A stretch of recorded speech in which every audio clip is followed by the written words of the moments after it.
Travancore sisters south Indian സിനിമയിൽ ഒരു കാലത്ത് താരറാണിമാരായിരുന്ന ലളിത, പത്മിനി, രാഗിണി എന്നീ തിരുവിതാംകൂർ സഹോദരിമാരുടെ ഒപ്പം അവരുടെ അമ്മാവന്റെ മകളായ ഒരു നടി കൂടി വളർന്നു വന്നു.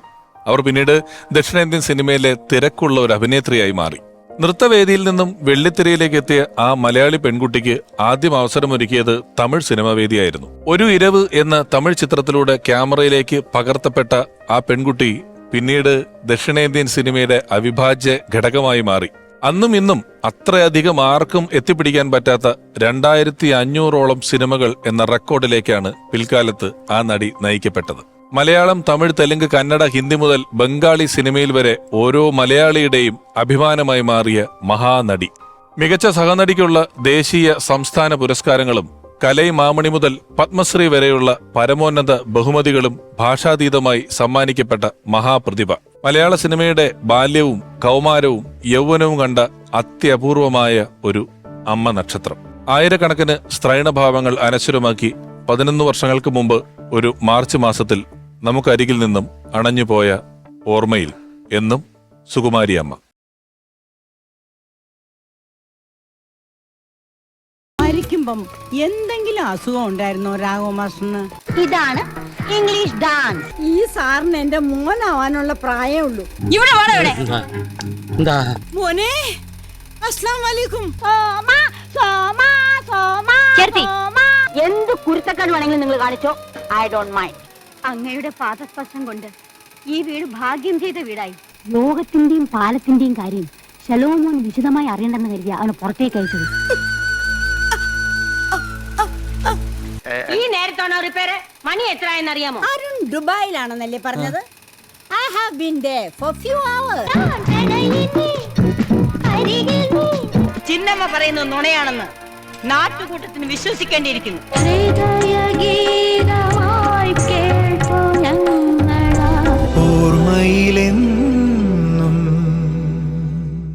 ദൈവം നമ്മോടുകൂടെ എന്നർത്ഥം വരുന്ന ഇമ്മാനുവൽ എന്ന് പേരുള്ള സിനിമയിലാണ് സുകുമാരിയമ്മ അവസാനമായി അഭിനയിച്ചത്. ആ ചിത്രത്തിന്റെ സംവിധായകൻ സുകുമാരിയമ്മ ഉണ്ടായിരുന്നിടത്തോളം കാലം അദ്ദേഹം സംവിധാനം ചെയ്ത എല്ലാ സിനിമകളിലും സുകുമാരിയമ്മയെ ഉൾപ്പെടുത്തിയിട്ടുണ്ട്, അല്ലെങ്കിൽ സുകുമാരിയമ്മയെ ഉൾപ്പെടുത്താനുള്ള ഭാഗ്യം അദ്ദേഹത്തിന് ലഭിച്ചിട്ടുണ്ട്. അനവധി സൂപ്പർ ഹിറ്റ് ചിത്രങ്ങളിലൂടെ മലയാളികൾക്ക് സ്ഥിരം പരിചിതമായ, മലയാളി എന്നും ഓർമ്മയിൽ സൂക്ഷിക്കുന്ന ഒരുപാട് കഥാപാത്രങ്ങളെയും കഥാസന്ദർഭങ്ങളെയും നമുക്ക് സമ്മാനിച്ച അതുല്യ പ്രതിഭ, മികച്ച സംവിധായകൻ, ബഹുമാനപൂർവ്വം ഓർമ്മയിലെന്നും സുകുമാരിയമ്മ എന്ന ഈ എപ്പിസോഡിലേക്ക് സ്വാഗതം ചെയ്യുന്നു പ്രിയപ്പെട്ട ലാൽ ജോസ് സാർ.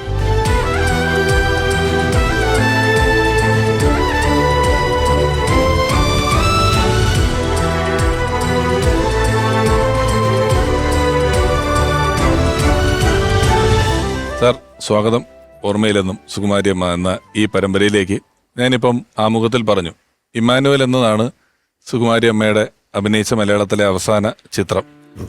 അതുവരെയും സുകുമാരിയമ്മ ഉള്ളിടത്തോളം കാലം വരെയുമുള്ള എല്ലാ ചിത്രങ്ങളിലും, ലാൽ ജോസ് സാറിന്റെ ചിത്രങ്ങളിൽ സുകുമാരിയമ്മ അഭിനയിച്ചിട്ടുണ്ട്. അതിനുമുമ്പ് സഹസംവിധായകനായിരുന്ന കാലം തൊട്ട് തന്നെ സാറിനൊരു ആത്മബന്ധവും അടുപ്പവും ഒക്കെ ഉണ്ടല്ലോ. ആദ്യ ചിത്രത്തിൽ വിളിച്ചപ്പോൾ അനുഭവം? ആദ്യ സിനിമ മറവത്തൂർ കനവ് പ്ലാൻ ചെയ്ത സമയത്ത് ഇങ്ങനെ ഒരു ക്രിസ്ത്യൻ ക്യാരക്ടറാണ്. അപ്പൊ ഞാൻ കൂടുതലും വർക്ക് ചെയ്തിട്ടുള്ളത് ലളിത ചേച്ചിയുടെ കൂടെയാണ്. കമൽ സാറിന്റെ കൂടെ വർക്ക് ചെയ്യുമ്പോൾ ലളിത ചേച്ചിയാണ് കൂടുതൽ ചെയ്തിട്ടുള്ളത്. സുകുമാരിയമ്മയുണ്ട്, സാറിന്റെ പടങ്ങളിലൊക്കെ ഉണ്ടാവാറുണ്ട്. അപ്പോൾ ശ്രീനേട്ടനാണ് ആക്ച്വലി സുകുമാരിയമ്മേനെ സജസ്റ്റ് ചെയ്യുന്നത്, ഇത് സുകുമാരി ചേച്ചിയാണ് നല്ലത് എന്ന് പറഞ്ഞു. അങ്ങനെയാണ് സുകുമാരി ചേച്ചി വരുന്നത്.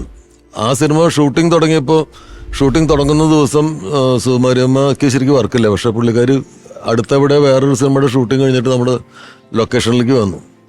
അപ്പം പൂജ തുടങ്ങാൻ പോവാണ്. അപ്പോൾ തേങ്ങയുടെ മീത കർപ്പൂരമൊക്കെ വെത്തിച്ച് ഇതാര് പൂജിക്കും എന്ന് നോക്കിയപ്പോൾ സുകുമാരിയമ്മ വേഗം വന്നിട്ട് ആ തേങ്ങ മേടിച്ച് പുള്ളിക്കാരി തന്നെ അത് കത്തിച്ച് ഒഴിഞ്ഞു. അങ്ങനെ ആ സിനിമ കഴിഞ്ഞു. അപ്പോൾ ആ സിനിമ കഴിഞ്ഞിട്ട് അതിൻ്റെ ഒരു ആഘോഷം പോലെ, ചെറിയൊരു ആഘോഷം പോലെ ഉണ്ടായത് സമ്മർ ഇൻ ബത്ലഹേം എന്ന് പറഞ്ഞ സിനിമയുടെ സെറ്റിലാണ്.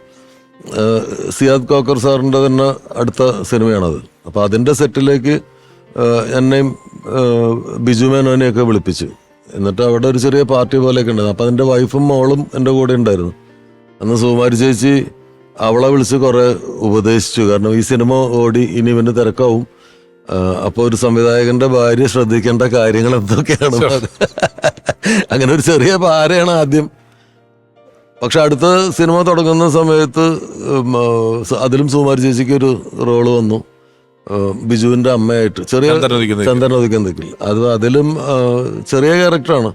അപ്പൊ ഞാൻ ചേച്ചിയെടുത്ത് പറഞ്ഞു, കഴിഞ്ഞ സിനിമ ചേച്ചിയാണ് വിളക്ക് എത്തിച്ചതും തേങ്ങ പൂജയൊക്കെ നടത്തിയത്. അതിന്റെ ഒരു ഐശ്വര്യ സിനിമയ്ക്ക് ഉണ്ടായിരുന്നു. ഈ സിനിമയ്ക്ക് ഇപ്പൊ ചേച്ചിക്ക് ആ ദിവസം വർക്കില്ല, മൈസൂരാണ് ഷൂട്ടിങ് നടക്കണം. അതിനെന്താ പറഞ്ഞ, ഞാൻ വരും, ഞാൻ വന്നിട്ട് കത്തിക്കുന്നു. ഭയങ്കര തിരക്കില് ഓടി നടക്കുന്ന ആള് ആ സിനിമയ്ക്ക് വിളക്കുകൾ കൊളുത്താൻ വേണ്ടിയിട്ട് വന്നു. അവിടെ വന്നിട്ട് അതിന്റെ വിളക്ക് കൊളുത്തിട്ട് പോയി. അത് തൊട്ടിട്ടാണ് തോന്നുന്നത് ഞാൻ പിന്നെ അതൊരു നല്ല മനസ്സുള്ള ആളുടെ ഒരു ധൈര്യമായിട്ട് വേണം കണക്കാക്കാൻ. നമ്മളിപ്പോ ചില സന്ദർഭങ്ങളിൽ ഇവിടെ ഈ ഷൂട്ടിങ്ങിന് പോലും നമ്മളൊരു പൂജയ്ക്ക് വിളക്ക് കത്തിക്കുമെന്ന് വെച്ചാൽ ചിലര് ഒഴിഞ്ഞു മാറും. കാരണം സിനിമയാണ് അല്ലെങ്കിൽ ഷൂട്ടിംഗ് ആണ്, ഇതിനുണ്ടാകുന്ന ഏത് കുഴപ്പവും എന്റെ തലയിലാകുമോ എന്ന് പറഞ്ഞിട്ട് അല്ലെ അവനവന്റെ സുരക്ഷ നോക്കി മാറുമ്പം ഒരാള് ഞാൻ വരാം, ഞാൻ കത്തിക്കാമെന്ന് പറയുന്നത് വളരെ ആത്മാർത്ഥമായ ഒരു വിശ്വാസം, അത് നന്നാവും അല്ലെങ്കിൽ അയാൾ നന്നാകണം എന്നുള്ളത് ഉണ്ടാകുന്ന ഒരാളുടെ ഒരു ആക്ട് ആയിട്ടാണ് തോന്നുന്നത് അല്ലേ? ആ ഒരു ബന്ധം പിന്നീട് മരിക്കുന്നത് വരെ ഞങ്ങൾ തമ്മിലുണ്ടായിരുന്നു. കാരണം അത് ആ സമയത്ത് നമുക്ക് തരുന്ന ഒരു ധൈര്യം ഭയങ്കര ധൈര്യമാണ്. രണ്ടാമത്തെ സിനിമയാണ്, ഇതെന്താവെന്ന് അറിയില്ല. കഴിഞ്ഞ സിനിമയിൽ മമ്മൂക്കയും ശ്രീനേട്ടനൊക്കെ ഉണ്ടായിരുന്നു. ഇത് മറ്റേ ഓർക്കപ്പുറത്ത് മുയല് ചത്താണ് എന്നുള്ളൊരു ധാരണ ആൾക്കാരുടെ ഇടയിലുണ്ട്.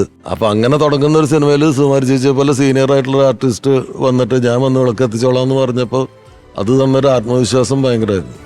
സാർ, നമുക്ക് ഇനി ഇരുന്ന് സംസാരിക്കാം.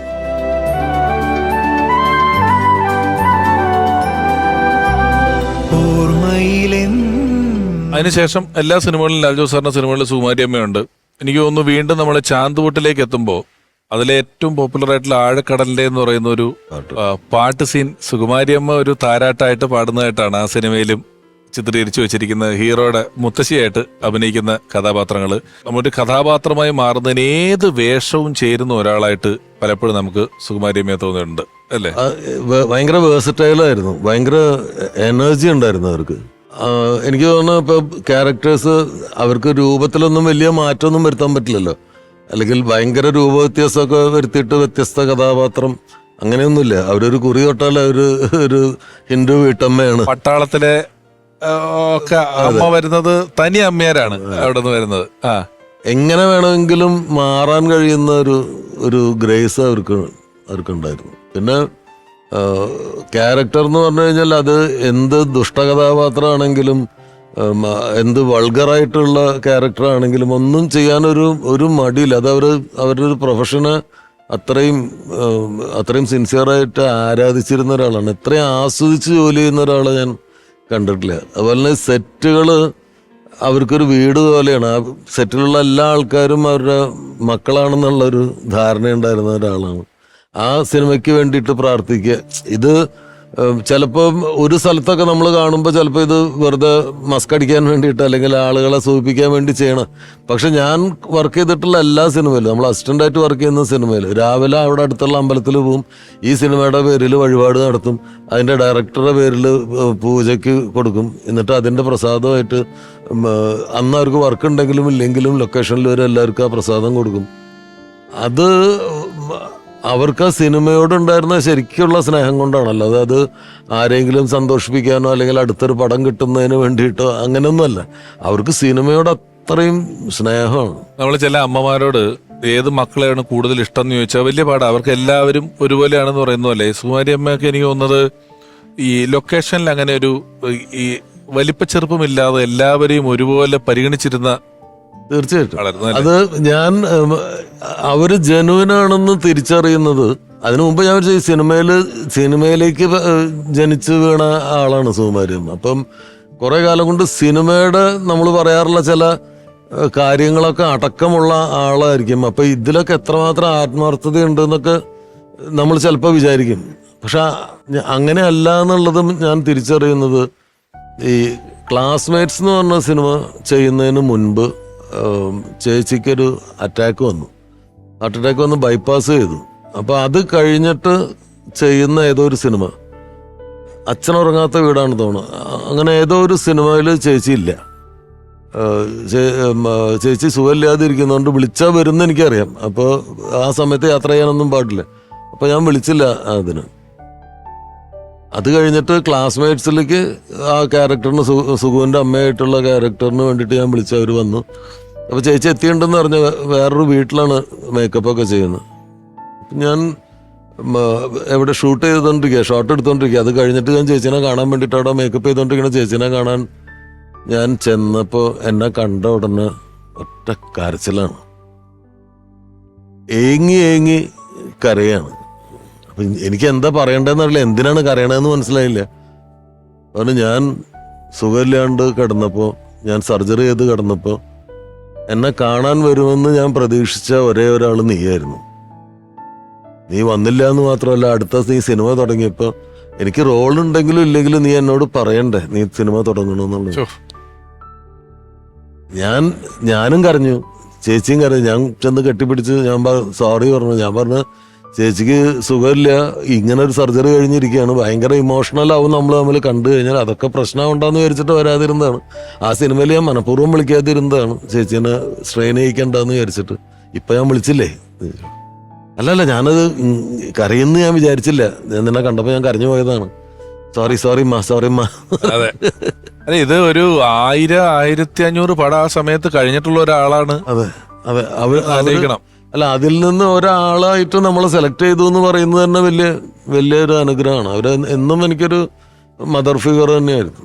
അല്ല, നമ്മള് സുകുമാരിയമ്മ എന്ന് വിളിക്കുന്ന പോലെ തന്നെ സുകുമാരിയമ്മ എല്ലാരെയും എന്ന് പറഞ്ഞിട്ട് ആൺ പെൺ ഭേദമില്ലാതെ അതെ എന്താ മൂഡ് ഓഫ് എന്തമ്മ അങ്ങനെ വിളിച്ച് പോകുന്നവരാണ്. മാത്രമല്ല, സുകുമാരി ചേച്ചി സെറ്റിൽ വന്നു കഴിഞ്ഞാല് ആ പ്രൊഡക്ഷനിൽ നമുക്ക് നമ്മുടെ കാര്യങ്ങളൊക്കെ നോക്കുന്ന ആളുകളെയൊക്കെ വിളിച്ചിട്ട് അവന് ഭക്ഷണം അത് കൊടുക്കരുത് കേട്ടോ, ഇത് കൊടുക്കരുത്, അതധികം കൊടുക്കണം, അത് കൂടുതലും മിഠായി തന്നെ ഉണ്ട്, ഇങ്ങനെ നമ്മുടെ കാര്യങ്ങളൊക്കെ അവരെയൊക്കെ പറഞ്ഞ് ഏൽപ്പിച്ചിട്ടാണ് പോവുക. അത് കഴിഞ്ഞ് ഡയമണ്ട് നെക്ലസ് എന്ന് പറഞ്ഞ സിനിമ ചെയ്യുന്ന സമയത്ത് എനിക്ക് ഞാൻ ചേച്ചി ഒരു ചെറിയ ക്യാരക്ടറുള്ളൂ, അതിൽ ചേച്ചിക്ക് റോളില്ല. അപ്പൊ അതിലൊരു ചെറിയ ലണ്ടൻ ബെഡായി പറയുന്ന ഒരു മുത്തശ്ശിയുടെ ഒരു ക്യാരക്ടർ, അപ്പൊ അത് സുകുമാരി ചേച്ചി എന്നുള്ളത്. അത് മുടിയൊക്കെ മുറിച്ച് ബോബ് ചെയ്തിട്ട്, അതിലും ഞാൻ ഇവിടെ ദുബായിൽ ഫെസ്റ്റിവൽ നടക്കുമ്പോൾ ഒരു തവണ പോയിട്ടുണ്ട്. ഞാൻ ഒരു പീസ് ചിക്കൻ ഇത്രേ കഴിക്കുള്ളൂ, ഭയങ്കര കഷ്ടപ്പാടാണെങ്കിലും ഏതോ ഒരു പ്രതാപത്തിന്റെ ബാക്കി ആ ഇങ്ങനെ തലച്ചോറിലും ജീവിതത്തിലും കൊണ്ടു നടക്കുന്ന ഒരു കഥാപാത്രമാണ്. അത് രസമായിരുന്നു. അയ്യോ, അത് 2-3 സീനേ ഉള്ളൂ, പക്ഷെ ഗംഭീര ക്യാരക്ടർ. കാരണം എനിക്കത് നന്നായിട്ട് അറിയാം. ഞാനൊരു ഒറ്റപ്പാലത്തുകാരനാണ്. ഞാൻ ഒറ്റപ്പാലത്ത് അങ്ങനെ ഈ ബർമയിൽ വന്നിട്ടുള്ള ചില മുത്തശ്ശിമാരെയൊക്കെ കണ്ടിട്ടുള്ളതുകൊണ്ട് എൻ്റെ മനസ്സിൽ കൃത്യമായിട്ടുണ്ട് അത് സുകുമാരി ചേച്ചി ഉഗ്രനാക്കുമെന്ന് അറിയാം. പക്ഷെ ഞാൻ വിളിക്കുമ്പോൾ എനിക്ക് അറിയില്ലായിരുന്നു സുകുമാരി ചേച്ചിയുടെ കാലൊടിഞ്ഞിരിക്കുക. കാലൊടിഞ്ഞിട്ട് പ്ലാസ്റ്റർ ഇട്ടിരിക്കുകയാണ്. പുള്ളിക്കാർക്ക് യാത്ര ചെയ്യാൻ പാടില്ല, ഡോക്ടർ വിലക്കിയിട്ടുള്ളതാണ്.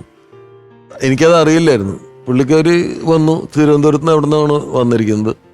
അപ്പോൾ സീൻ ആദ്യം ഒരു കല്യാണ സീനായിരുന്നു. അപ്പോൾ ഒരു വരനും വധുവും ഇരിക്കുന്ന മണ്ഡപത്തിലേക്ക് ഇവർ കയറാൻ ഇത്തിരി ബുദ്ധിമുട്ടെന്ന് കണ്ടിട്ട് ഞാൻ നോക്കുമ്പോഴാണ് ഇവർ സാരി കൊണ്ട് ഇതൊക്കെ മറച്ച് വെച്ചിരിക്കുകയാണ്. എന്നിട്ട് ഈ കാലിലുള്ള പ്ലാസ്റ്റർ വെച്ചിട്ട് അത് എന്നെ കാണിക്കാതെ ഈ സ്റ്റേജിലേക്ക് കയറുകയാണ്. അപ്പൊ ഞാൻ ചെന്ന് ചോദിച്ചു, എന്ത് പണിയാണ് കാണിച്ചത്, എന്താ പറ്റിയ കാലിലെന്ന് ചോദിച്ചു. അപ്പൊ കാലിൽ നല്ല ഫ്രാക്ചർ ഉണ്ട്, യാത്ര ചെയ്യാൻ പാടില്ല എന്ന് ഡോക്ടർ പറഞ്ഞിരുന്നതാണ്. മാത്രമല്ല, ഈ യാത്ര ചെയ്തിട്ട് തിരുവനന്തപുരത്ത് നിന്ന് അതുവരെ ഒറ്റപ്പാലം വരെ യാത്ര ചെയ്തിട്ട് ഈ കാല് വന്ന് നീരായിട്ട് ഈ ഭയങ്കര പെയിനാണ്. ഈ നടക്കാൻ പറ്റില്ല, ഈ ഇതിനുള്ളിൽ ഇത് വീങ്ങിയിരിക്കുകയാണ്. അപ്പൊ ഇവരെന്താ ചെയ്തിരിക്കണെന്ന് വെച്ചാൽ ഇതില് വെള്ളം കോരി ഒഴിച്ചിരിക്കുക. ഈ പ്ലാസ്റ്ററിൽ നിറയെ വെള്ളം ഒഴിക്കുക. അപ്പൊ വെള്ളം ഒഴിക്കുമ്പോ ഈ പ്ലാസ്റ്റർ ഒന്ന് ലൂസ് ആവുമല്ലോ, അപ്പൊ കിട്ടുന്നൊരു റിലീഫിലാണ് ഈ സ്റ്റേജിലേക്ക് കയറുന്നത്. ഞാൻ എന്താ പറയണത്, അതായത് ഒരു സിനിമയിൽ അഭിനയിക്കാതിരുന്നു എന്ന് ഓർത്ത് കരിയറിൽ ഒന്നും പറ്റാത്ത ഒരാളാണ്.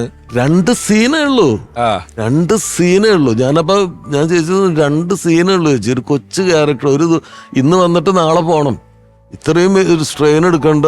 ഇതിപ്പോ ഇപ്പൊ നമ്മുടെ ഈ ഒരു സംഭാഷണത്തിന് പഠിച്ചിട്ടല്ല ഞാൻ ആ ഡയലോഗ് ഓർത്ത് പറഞ്ഞത്. അത് ആ ഒരു സീനാണേലും ചില ആളുകൾ ചില കാര്യങ്ങൾ ദുബായ് എന്നാണ് പറയുന്നത്. ദുബായ് ഒരു ഫിനിഷിംഗ് എന്ന് പറയുന്നത് വളരെ വലുതാണ്. ഞാൻ സുകുമാരി ചേച്ചിയുടെ ആമുഖം പറഞ്ഞപ്പോൾ പറഞ്ഞു, സിനിമയുടെ ബാല്യവും കൗമാരവും യൗവനവും ഒക്കെ കണ്ടിട്ടുള്ള ഒരാളാണ്. ബ്ലാക്ക് ആൻഡ് വൈറ്റ് സിനിമകൾ തൊട്ട് തുടങ്ങിയിട്ടുള്ള ഒരു കാലഘട്ടമാണ്. അപ്പോൾ ഓരോ കാലഘട്ടത്തിലും സുകുമാരി അമ്മയെ അടുത്തറിഞ്ഞവരുണ്ട്, ഓരോ കാലഘട്ടത്തിലും ആ വാത്സല്യം അനുഭവിച്ചവരുണ്ട്. ഒരാൾ കൂടി ഇപ്പോൾ സുകുമാരി അമ്മയെ ഓർക്കുന്നതിന് വേണ്ടി നമ്മളോടൊപ്പം കൂടുകയാണ്. മലയാള സിനിമയുടെ ഒരു എവർഗ്രീൻ റൊമാൻറ്റിക് ഹീറോ, ഒരുപാട് സൂപ്പർ ഹിറ്റ് ചിത്രങ്ങളിലെ നായകൻ, അന്നും ഇന്നും മലയാളികൾക്ക് ഒരുപോലെ പ്രിയപ്പെട്ട അഭിനേതാവ്, സ്നേഹപൂർവ്വം ഓർമ്മയിലെന്നും സുകുമാരി അമ്മ എന്ന ഈ പരമ്പരയിലേക്ക് സ്വാഗതം ചെയ്യുന്നു പ്രിയപ്പെട്ട ശങ്കർ സാർ.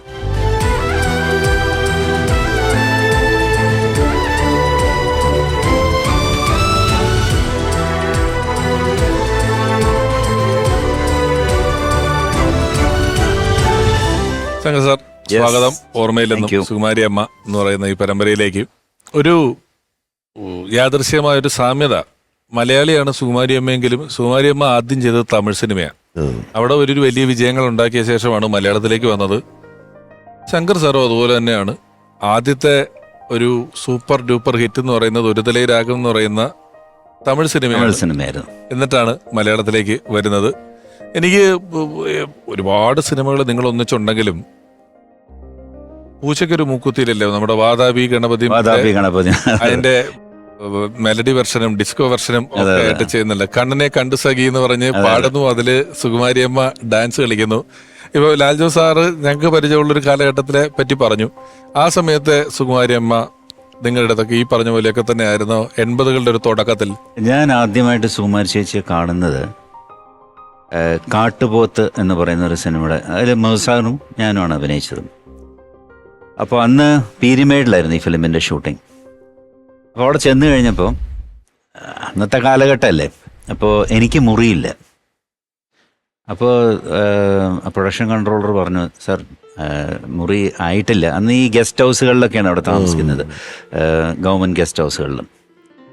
അപ്പോൾ പറഞ്ഞ് ഇവിടെ റൂമുണ്ട്, സാർ ഒന്ന് കുളിച്ചിട്ട് റെഡി ആയി കഴിഞ്ഞാൽ ഷൂട്ടിങ്ങിന് പോകാൻ, തിരിച്ചു വരുമ്പോൾ റൂം റെഡി ആയിരിക്കുമെന്ന് പറഞ്ഞു. ഞാൻ പറഞ്ഞു ശരി ഓക്കെ, ഒന്നും പറയാനൊന്നും പോയില്ല, അന്ന് പ്രതികരിക്കൊന്നുമില്ല. ഓക്കെ ശരി എന്നും പറഞ്ഞിട്ട് പോയി എൻ്റെ പെട്ടിയൊക്കെ അവിടെ വെച്ചു. ഞാൻ കുളിച്ച് റെഡിയായി ഷൂട്ടിങ്ങിന് പോയി. അപ്പൊ സുകുമാരി ഒരു പരസ്യം കയറ്റിക്കോട്ടെ, ഈ അന്ന് പ്രതികരിക്കൊന്നും ഇല്ല എന്ന് പറയുന്നത് ഒരു കാലഘട്ടത്തെ സിനിമയെ അടയാളപ്പെടുത്തുന്ന ഒരു കാര്യമാണ്. അഭിനയിക്കാൻ പോയൊരു സ്റ്റാറിന് റൂമില്ലാത്ത കാര്യമാണ് ഈ പറഞ്ഞുകൊണ്ടിരിക്കുന്നത്. ഇല്ല, അന്ന് ഞാൻ ഈ ഒരു തലൈ രാഗം 365 ദിവസം കളിച്ച സിനിമ തമിഴ്നാട്ടില്. മഞ്ഞിൽ വിരിഞ്ഞ പൂക്കൾ അതുപോലെ വലിയ സൂപ്പർ. അത് കഴിഞ്ഞിട്ടാ പോകുന്നത്. അതാ ഞാൻ പറഞ്ഞ, അത് കഴിഞ്ഞിട്ട് പോയൊരു ഹീറോയ്ക്ക് റൂമില്ല, ഗസ്റ്റ് ഹൗസിൽ കുളിച്ചിട്ട് വരുമ്പോ വൈകുന്നേരം തരാഞ്ഞപ്പം ഞാനൊന്നും പറഞ്ഞില്ല എന്ന് പറഞ്ഞത് ഇപ്പം വളരെയധികം അപ്രീഷിയേറ്റ് ചെയ്യേണ്ട അല്ലെങ്കിൽ ചിന്തിക്കാൻ പറ്റാത്തൊരു കാര്യമായിട്ട് അത് ഒന്നുകൂടെ കോട്ട് ചെയ്ത് പറഞ്ഞത്, അല്ലെ ഒഴുകി പോവത്. പറയൂ. അല്ല, സുകുമാരി ചേച്ചി അപ്പൊ ഷൂട്ടിങ്ങിന് പോയി. അപ്പോൾ സുകുമാരി ചേച്ചി അവിടെ ഉണ്ടായിരുന്നു, പരിചയപ്പെട്ടു. ആദ്യമായിട്ടാണ്, ഒരുപാട് സിനിമകളിൽ കണ്ടിട്ടുണ്ട്, പക്ഷെ ആദ്യമായിട്ടാണ് അവരെ നേരിട്ട് കാണുന്നത്. എൻ്റെ അടുത്ത് വന്നിരുന്ന് കുറച്ചു നേരം സംസാരിച്ചു. അതിനുശേഷം വൈകിട്ട് അവർ എൻ്റെ ഇടയിൽ ഷൂട്ടിങ് കഴിഞ്ഞ് പോയി. വൈകിട്ട് ഞാൻ അവിടെ റൂമിൽ ചെന്നപ്പോൾ ഞാൻ കുളിച്ച റൂമിൽ തന്നെ എൻ്റെ പെട്ടി അവിടെ ഇരിക്കുന്നുണ്ട്. അപ്പോൾ പ്രൊഡക്ഷൻ കൺട്രോളർ ഇത് തന്നെയാണ് മുറി എന്ന് പറഞ്ഞു. ഞാൻ പറഞ്ഞു ഇത് സുകുമാരി ചേച്ചിയുടെ മുറിയാണ്, അവർ വേറൊരു സ്ത്രീയുടെ കൂടെ അഡ്ജസ്റ്റ് ചെയ്യാന്ന് പറഞ്ഞു പോയി. എനിക്ക് മുറി കിട്ടിയില്ല ശരിക്കും, പക്ഷെ അവർ അഡ്ജസ്റ്റ് ചെയ്തു. അതാണ് സുകുമാരി ചേച്ചി. ഒരുപാട് ചിത്രങ്ങളിൽ അതിന് ശേഷം ഞാൻ അഭിനയിച്ചവരുടെ കൂടെ എനിക്ക് തോന്നുന്നു ഞാൻ അഭിനയിച്ച ഒരു 60% സിനിമകളിലും സുകുമാരി ചേച്ചി അമ്മയായിട്ടോ അല്ലെങ്കിൽ കാമുകിയുടെ അമ്മയായിട്ടോ അങ്ങനെ അല്ലാതെ പല വേഷങ്ങളിലും അവർ അഭിനയിച്ചിട്ടുണ്ട്. അവര് വളരെ കെയറിങ് ആയിട്ടുള്ള ഒരു ലേഡിയാണ്. ഒരു അമ്മ എന്ന് പറയാം, നമുക്ക് അമ്മ എന്ന് പറയാം. അത്രയും എവിടെ ഇപ്പം നമ്മൾ ഷൂട്ടിങ്ങിന് ചെന്ന് കഴിഞ്ഞാൽ നമ്മൾ ഫുഡ് കഴിച്ചു എന്ന് അവർ അന്വേഷിക്കും. പലപ്പോഴും ട്രിവാൻഡ്രം ഷൂട്ടിംഗ് നടക്കുമ്പോൾ ഫുഡ് വരുന്നത് പല സ്ഥലങ്ങളൊന്നും ആയിരിക്കും, അവർക്ക് ഒരുപാട് റിലേഷൻസ് ഉള്ള സ്ഥലം. അപ്പോൾ അവരിന്ന് ഫുഡ് വരുമ്പോൾ നമ്മളെ വിളിക്കും, ഇന്ന് നമുക്കിവിടെ കഴിക്കാം എന്ന് പറഞ്ഞിട്ട് റൂമിലേക്ക് വിളിക്കും. അതിന് അത്രയും കെയറിങ് ആയിട്ടുള്ള ഒരു മനുഷ്യസ്നേഹിയാണ്. അതാണ് അതിന്റെ കാര്യം. ഒരാളോടും വ്യത്യാസമില്ല. ഇപ്പൊ ഒരു ഹീറോനോട് ഇങ്ങനെ പെരുമാറി ഒരു അസിസ്റ്റന്റ് ഡയറക്ടറോട് ഇതേപോലെ തന്നെയാണ് പെരുമാറുന്നത്. അതാണ് എല്ലാവരോടും അങ്ങനെ തന്നെ. ഈവൻ പ്രൊഡക്ഷൻ ബോയ്സ് ആയാലും അല്ലെങ്കിൽ ആ സിനിമയിൽ വർക്ക് ചെയ്യുന്ന എല്ലാവരോടും ഒരേ സമീപനമാണ്. നിർമ്മിച്ച സിനിമയിൽ അഭിനയിച്ചിട്ടില്ലേ? ഞാനൊരു സിബിമലയിൽ ചെയ്യുന്ന സിനിമ, അപ്പോൾ ചേക്കേറാനൊരു ചില്ല. അപ്പോൾ ആ സമയത്ത് ഒരു ദിവസം എനിക്കൊരു കോള് വരുന്നു. ഞാൻ പറഞ്ഞു ചേച്ചി അന്ന് ഈ മൊബൈലൊന്നും ഇല്ലല്ലോ, അപ്പോൾ ലാൻഡ് ഫോണിൽ വിളിച്ചു. ഞാൻ സുകുമാരിയാണ്, പടം എടുക്കുന്നതാണ്. അതെ അതെ ചേച്ചി, എനിക്ക് വേഷമില്ലേ? ഞാൻ പറഞ്ഞു അല്ല അത് നോയിക്കോ, അതൊന്നും പറ്റില്ല, ഞാൻ അവിടെ വരും. അങ്ങനെയാണ് ഫിക്സ് ചെയ്യുന്നത്. ഒരു വേഷത്തിന് ഫിക്സ് ചെയ്തു. അവർ ഒന്നുമില്ല, ഒരു ബാഗും പെട്ടി എടുത്തിട്ട് അവരവിടെ വരും, അവരവിടെ താമസിക്കും, നമ്മൾ കൊടുക്കുന്ന മുറിയിൽ താമസിക്കും, നമ്മുടെ കൂടെ. പിന്നെ എല്ലാ കാര്യങ്ങളിലും ഒരു ദിവസം എന്നെ വിളിച്ചിട്ട് പറഞ്ഞു, ഇവ ഞാൻ അമ്പലത്തിൽ പോകുന്നുണ്ട്, പിന്നെ അവിടെ പോയി പ്രാർത്ഥിച്ച നല്ലൊരു കാര്യമാണ്, ഇപ്പം സിനിമ ഒക്കെ പ്രൊഡ്യൂസ് ചെയ്യല്ലേ തോന്നുന്നു. അങ്ങനെ പിന്നെ എനിക്ക് ആ അമ്പലത്തിൻ്റെ പേര് മറന്നുപോയി, കുറേ കാലങ്ങൾക്ക് മുമ്പ്. അവിടെ കൊണ്ടുപോയി പ്രാർത്ഥിച്ചു, തിരിച്ചു വന്നു. അപ്പം അങ്ങനെയൊക്കെയാണ് എല്ലാ ഒരു എത്ര ഭാഷയിലാണെന്നറിയാം. നമ്മൾ ഇപ്പൊ ടി വിയിൽ ഇപ്പം ഈ ഡിജിറ്റൽ സ്പേസിൽ കാണുന്നത്. അതിന് മുമ്പ് നമ്മൾ ഇങ്ങനെ സാറ്റലൈറ്റ് ചാനലുകൾ ഇങ്ങനെ സർഫ് ചെയ്ത് പോയിക്കൊണ്ടിരിക്കുമ്പം നമുക്ക് അതേ പരിചയമുള്ള ഒരാൾ നിൽക്കുന്നതെന്ന് തോന്നുന്ന പോലെ ചില തെലുങ്ക് പടങ്ങളിൽ കാണാം, ചില തമിഴ് പടങ്ങളിൽ കാണാം. അതിൽ തന്നെ എല്ലാ തരം വേഷങ്ങളും ഇങ്ങനത്തെ ബംഗാളി സിനിമയിൽ അഭിനയിച്ചിട്ടുണ്ട്. കാക്കക്കോയിൽ എന്നൊക്കെ പറയുന്ന സിനിമയിൽ വളരെ ചെറുപ്പക്കാരിയായിട്ട് അഭിനയിക്കുക. അത് എത്രയോ അമ്മ വേഷങ്ങൾ ചെയ്തതിന് ശേഷമാണ് ജഗതി ചേട്ടന്റെ ഭാര്യയായിട്ടുള്ള വേഷത്തിൽ. അതിനു മുമ്പ് എത്രയോ സിനിമകളിൽ ഇവരുടെയൊക്കെ അമ്മയൊക്കെ ആയ ശേഷം ഈ കാലഘട്ടത്തിൽ അങ്ങനെ ഇപ്പൊ ഷീലാമ ഇവിടെ എപ്പിസോഡിൽ വന്നപ്പോൾ പറഞ്ഞിട്ടുണ്ട്, രാവിലെ നസീർ സാറിന്റെ കാമുകിയായിട്ട് അഭിനയിക്കുന്നു, ഉച്ച കഴിഞ്ഞിട്ട് ചേച്ചി, 6 to 9 അമ്മ, പിറ്റേന്ന് രാവിലെ നസീർ സാർ അച്ഛൻ എന്നൊക്കെ പറയുന്നൊരു മാറ്റം എന്ന് പറഞ്ഞ പോലെ സമീപകാലങ്ങളിൽ കഴിഞ്ഞ ഒരു 2-3 ദശകങ്ങൾക്കുള്ളിൽ അങ്ങനെ മാറി ചെയ്തിട്ടുള്ള ഒരാളായിട്ട് എപ്പോഴും തോന്നുന്ന ഒരാള് സുകുമാരി അമ്മ തന്നെയാണ്. പിന്നെ ഈ അല്ലാതെ ഈ സ്റ്റേജ് ഷോകള്, ഡാൻസ് പരിപാടികള്, പാട്ട് കച്ചേരികള്, ഇങ്ങനെയുള്ള ഏരിയകളിലും ഈ ഷോയ്ക്കൊക്കെ പുള്ളിക്കാരി വന്നു കഴിഞ്ഞാൽ കംപ്ലീറ്റ് ഡയറക്ടർ പുള്ളിയാവും. എല്ലാ ആളുകളും വിളിച്ച് ചെയ്യിപ്പിക്കുന്നതും റിഹേഴ്സൽ ചെയ്യിപ്പിക്കുന്നതും ചിലപ്പോ മേക്കപ്പ് കോസ്റ്റ്യൂമർ ആവും, എല്ലാം ആവും ചേച്ചി. കൂടെ അത്ര എനർജി എവിടെ നിന്നാണെന്ന് നമുക്ക് അത്ഭുതം തോന്നും. ഈ കുയിലിനെ തേടി എല്ലാവരും ചൊല്ലിടുന്നൊക്കെ പറയുന്ന ചില പാട്ടുകളാണ് കൂടുതലും സ്റ്റേജിൽ ആ സമയത്ത് മുഴുവൻ പാടിക്കൊണ്ടിരിക്കുന്നത്. സുകുമാരി അമ്മയെ വെച്ച് ഒരുപാട് സിനിമകൾ നമുക്ക് വേണ്ടി ഒരുക്കിയിട്ടുള്ള, നിരവധി സൂപ്പർ ഹിറ്റുകൾ നമുക്ക് സമ്മാനിച്ചിട്ടുള്ള പ്രിയപ്പെട്ട സംവിധായകൻ കമൽ സാർ ഇപ്പോൾ സുകുമാരി അമ്മയെ ഓർക്കുന്നു. അച്ഛന ടീച്ചർ എന്ന് പറയുന്ന ഒരു പടമുണ്ട്, മധുസാർ നിർമ്മിച്ച് PN മേനോൻ ഡയറക്റ്റ് ചെയ്ത സിനിമയാണ്. ആ സിനിമയിൽ പ്രവർത്തിക്കുമ്പോൾ ഒരു കണ്ടിന്യൂറ്റി സാരി ചേച്ചിയുടെ സ്വന്തം സാരി ഉടുത്തിട്ട് അത് കൊണ്ടുവരാൻ മറന്നുപോയി. ഷൂട്ടിംഗ് ഒറ്റ കാരണം കൊണ്ട് മുടങ്ങും എന്നായി കഴിഞ്ഞപ്പോൾ ഞാൻ അസിസ്റ്റന്റ് ഡയറക്ടർ എന്നുള്ള രീതിയിൽ എൻ്റെ ഉത്തരവാദിത്വമാണല്ലോ കണ്ടിന്യൂറ്റി നോക്കുക എന്നുള്ളത്. അപ്പോൾ ചേച്ചി എന്നെ സേവ് ചെയ്യാനായിട്ട് മധുസാറൊക്കെ വഴക്ക് പറയും, മേനോസാറൊക്കെ വഴക്ക് പറയും.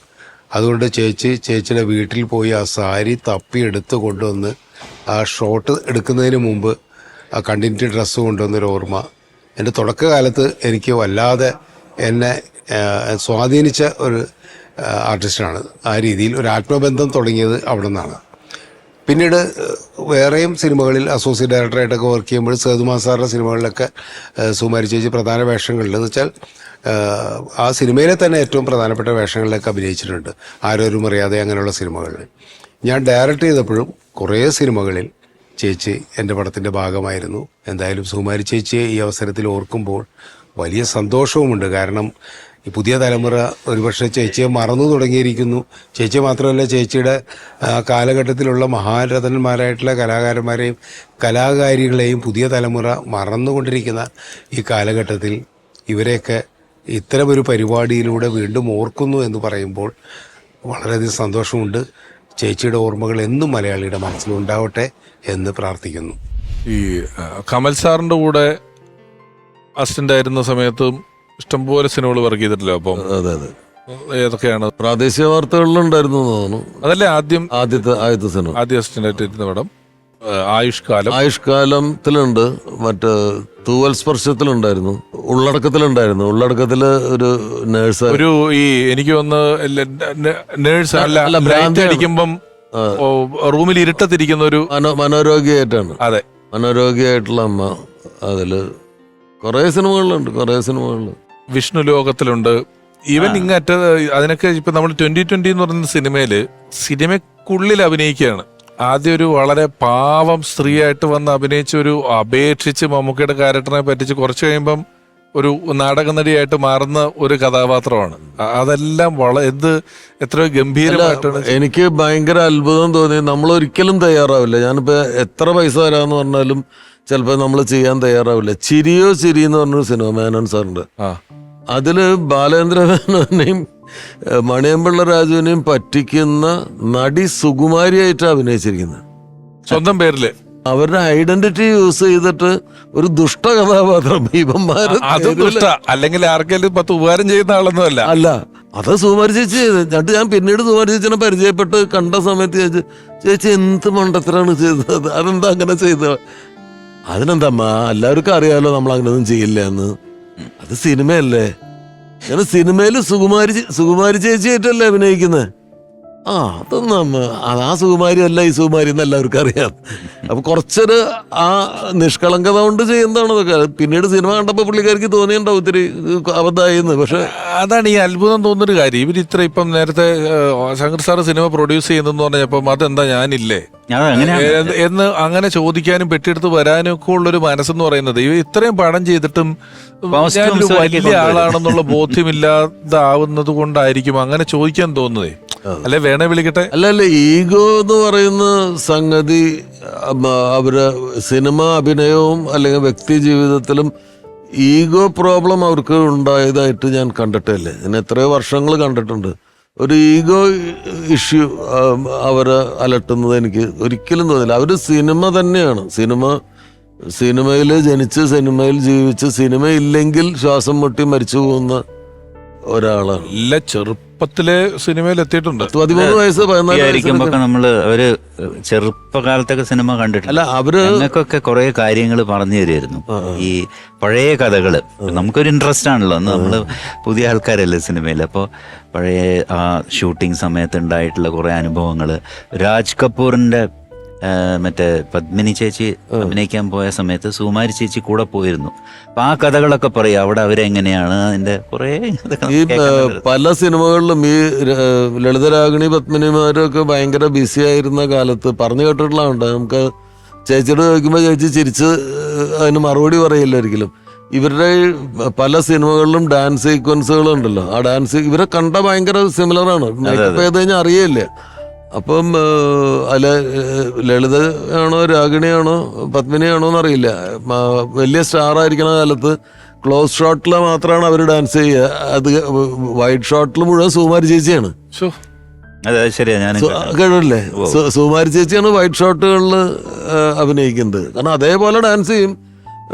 ഇതാണ്. അപ്പൊ അവര് റെസ്റ്റ് ചെയ്യാനോ അല്ലെങ്കിൽ മറ്റെന്തെങ്കിലും പ്രോഗ്രാമിനോ പോയി കഴിഞ്ഞാൽ വൈറ്റ് ഷോട്ട്സ് ഒക്കെ മാറ്റി വെച്ചിട്ട് വൈറ്റ് ഷോട്ടിൽ സുകുമാരി ചേച്ചിയാണ് ഡാൻസ് ചെയ്യുന്നത്. അല്ല, നമ്മൾ ഫോട്ടോസ് കളക്ട് ചെയ്തിട്ടേ വളരെ വേണ്ടപ്പെട്ടവരിൽ നിന്നൊക്കെ കളക്ട് ചെയ്തില്ല. ഇപ്പം അമിതാഭ് ബച്ചന്റെ കൂടെയൊക്കെ ഉള്ള ഇതിനോട് ഫോട്ടോസ് ഉണ്ട്.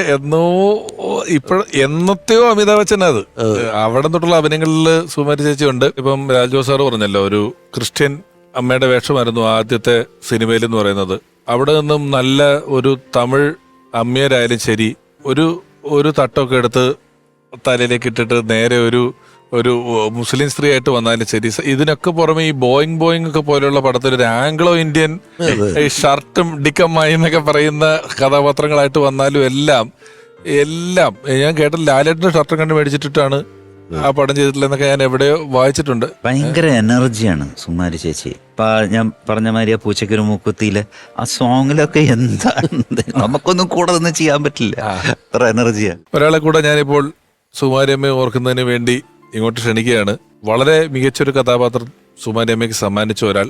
സിനിമയുടെ ഹെഡിങ്ങുകളിൽ നമുക്ക് ഏത് ഹെഡിങ്ങിലാണ് അയാളെ പ്ലേസ് ചെയ്യേണ്ടതെന്ന്. ഇപ്പം സാറിപ്പോൾ വോയിസ് ഓവർ അല്ലെങ്കിൽ ചില അഭിനയങ്ങൾ സാറിനുണ്ട്, ശങ്കർ സാർ നിർമ്മിക്കുന്നുണ്ട്, ഡയറക്റ്റ് ചെയ്യുന്നുണ്ട്, എല്ലാവരും എല്ലാം ചെയ്യുന്നുണ്ടെങ്കിലും കുറച്ചുകൂടെ സജീവമായി അഭിനയം, തിരക്കഥ, സംവിധാനം, നിർമ്മാണം, ഗാനരചന എന്ന് തുടങ്ങി സിനിമയുടെ സമസ്ത മേഖലകളിലും കൈവയ്ക്കുന്ന ഒരാൾ, ഒരു സിനിമാ പ്രവർത്തകൻ എന്നതിലുപരി ഇപ്പം ശങ്കർ സാർ അല്പം മുമ്പ് പറഞ്ഞല്ലോ, ഇത് കേൾക്കാൻ വളരെ ഇഷ്ടമാണ്, വർത്തമാനം പറയാൻ ഇഷ്ടമാണെന്ന്. അങ്ങനെ സിനിമയോടുള്ള ഇഷ്ടമുള്ള ആളുകൾ തമ്മിൽ വർത്തമാനം പറയാനിരുന്നാൽ ഒരുപാട് സിനിമകൾ കണ്ട ഓർമ്മകളും സീനുമൊക്കെ കൃത്യമായി ഓർക്കുകയും പറയുകയും സിനിമയെ ഒരുപാട് സ്നേഹിക്കുകയും അതിൻ്റെ ഒരു ഡാറ്റാസ് കൃത്യമായി ഓർത്തു വെച്ച് പറയുകയും ചെയ്യുന്ന ഒരാൾ സ്നേഹപൂർവ്വം ഓർമ്മയിലെന്നും സുകുമാരി അമ്മ എന്നീ പരമ്പരയിലേക്ക് സ്വാഗതം ചെയ്യുന്നു. അനൂപ് മേനോൻ.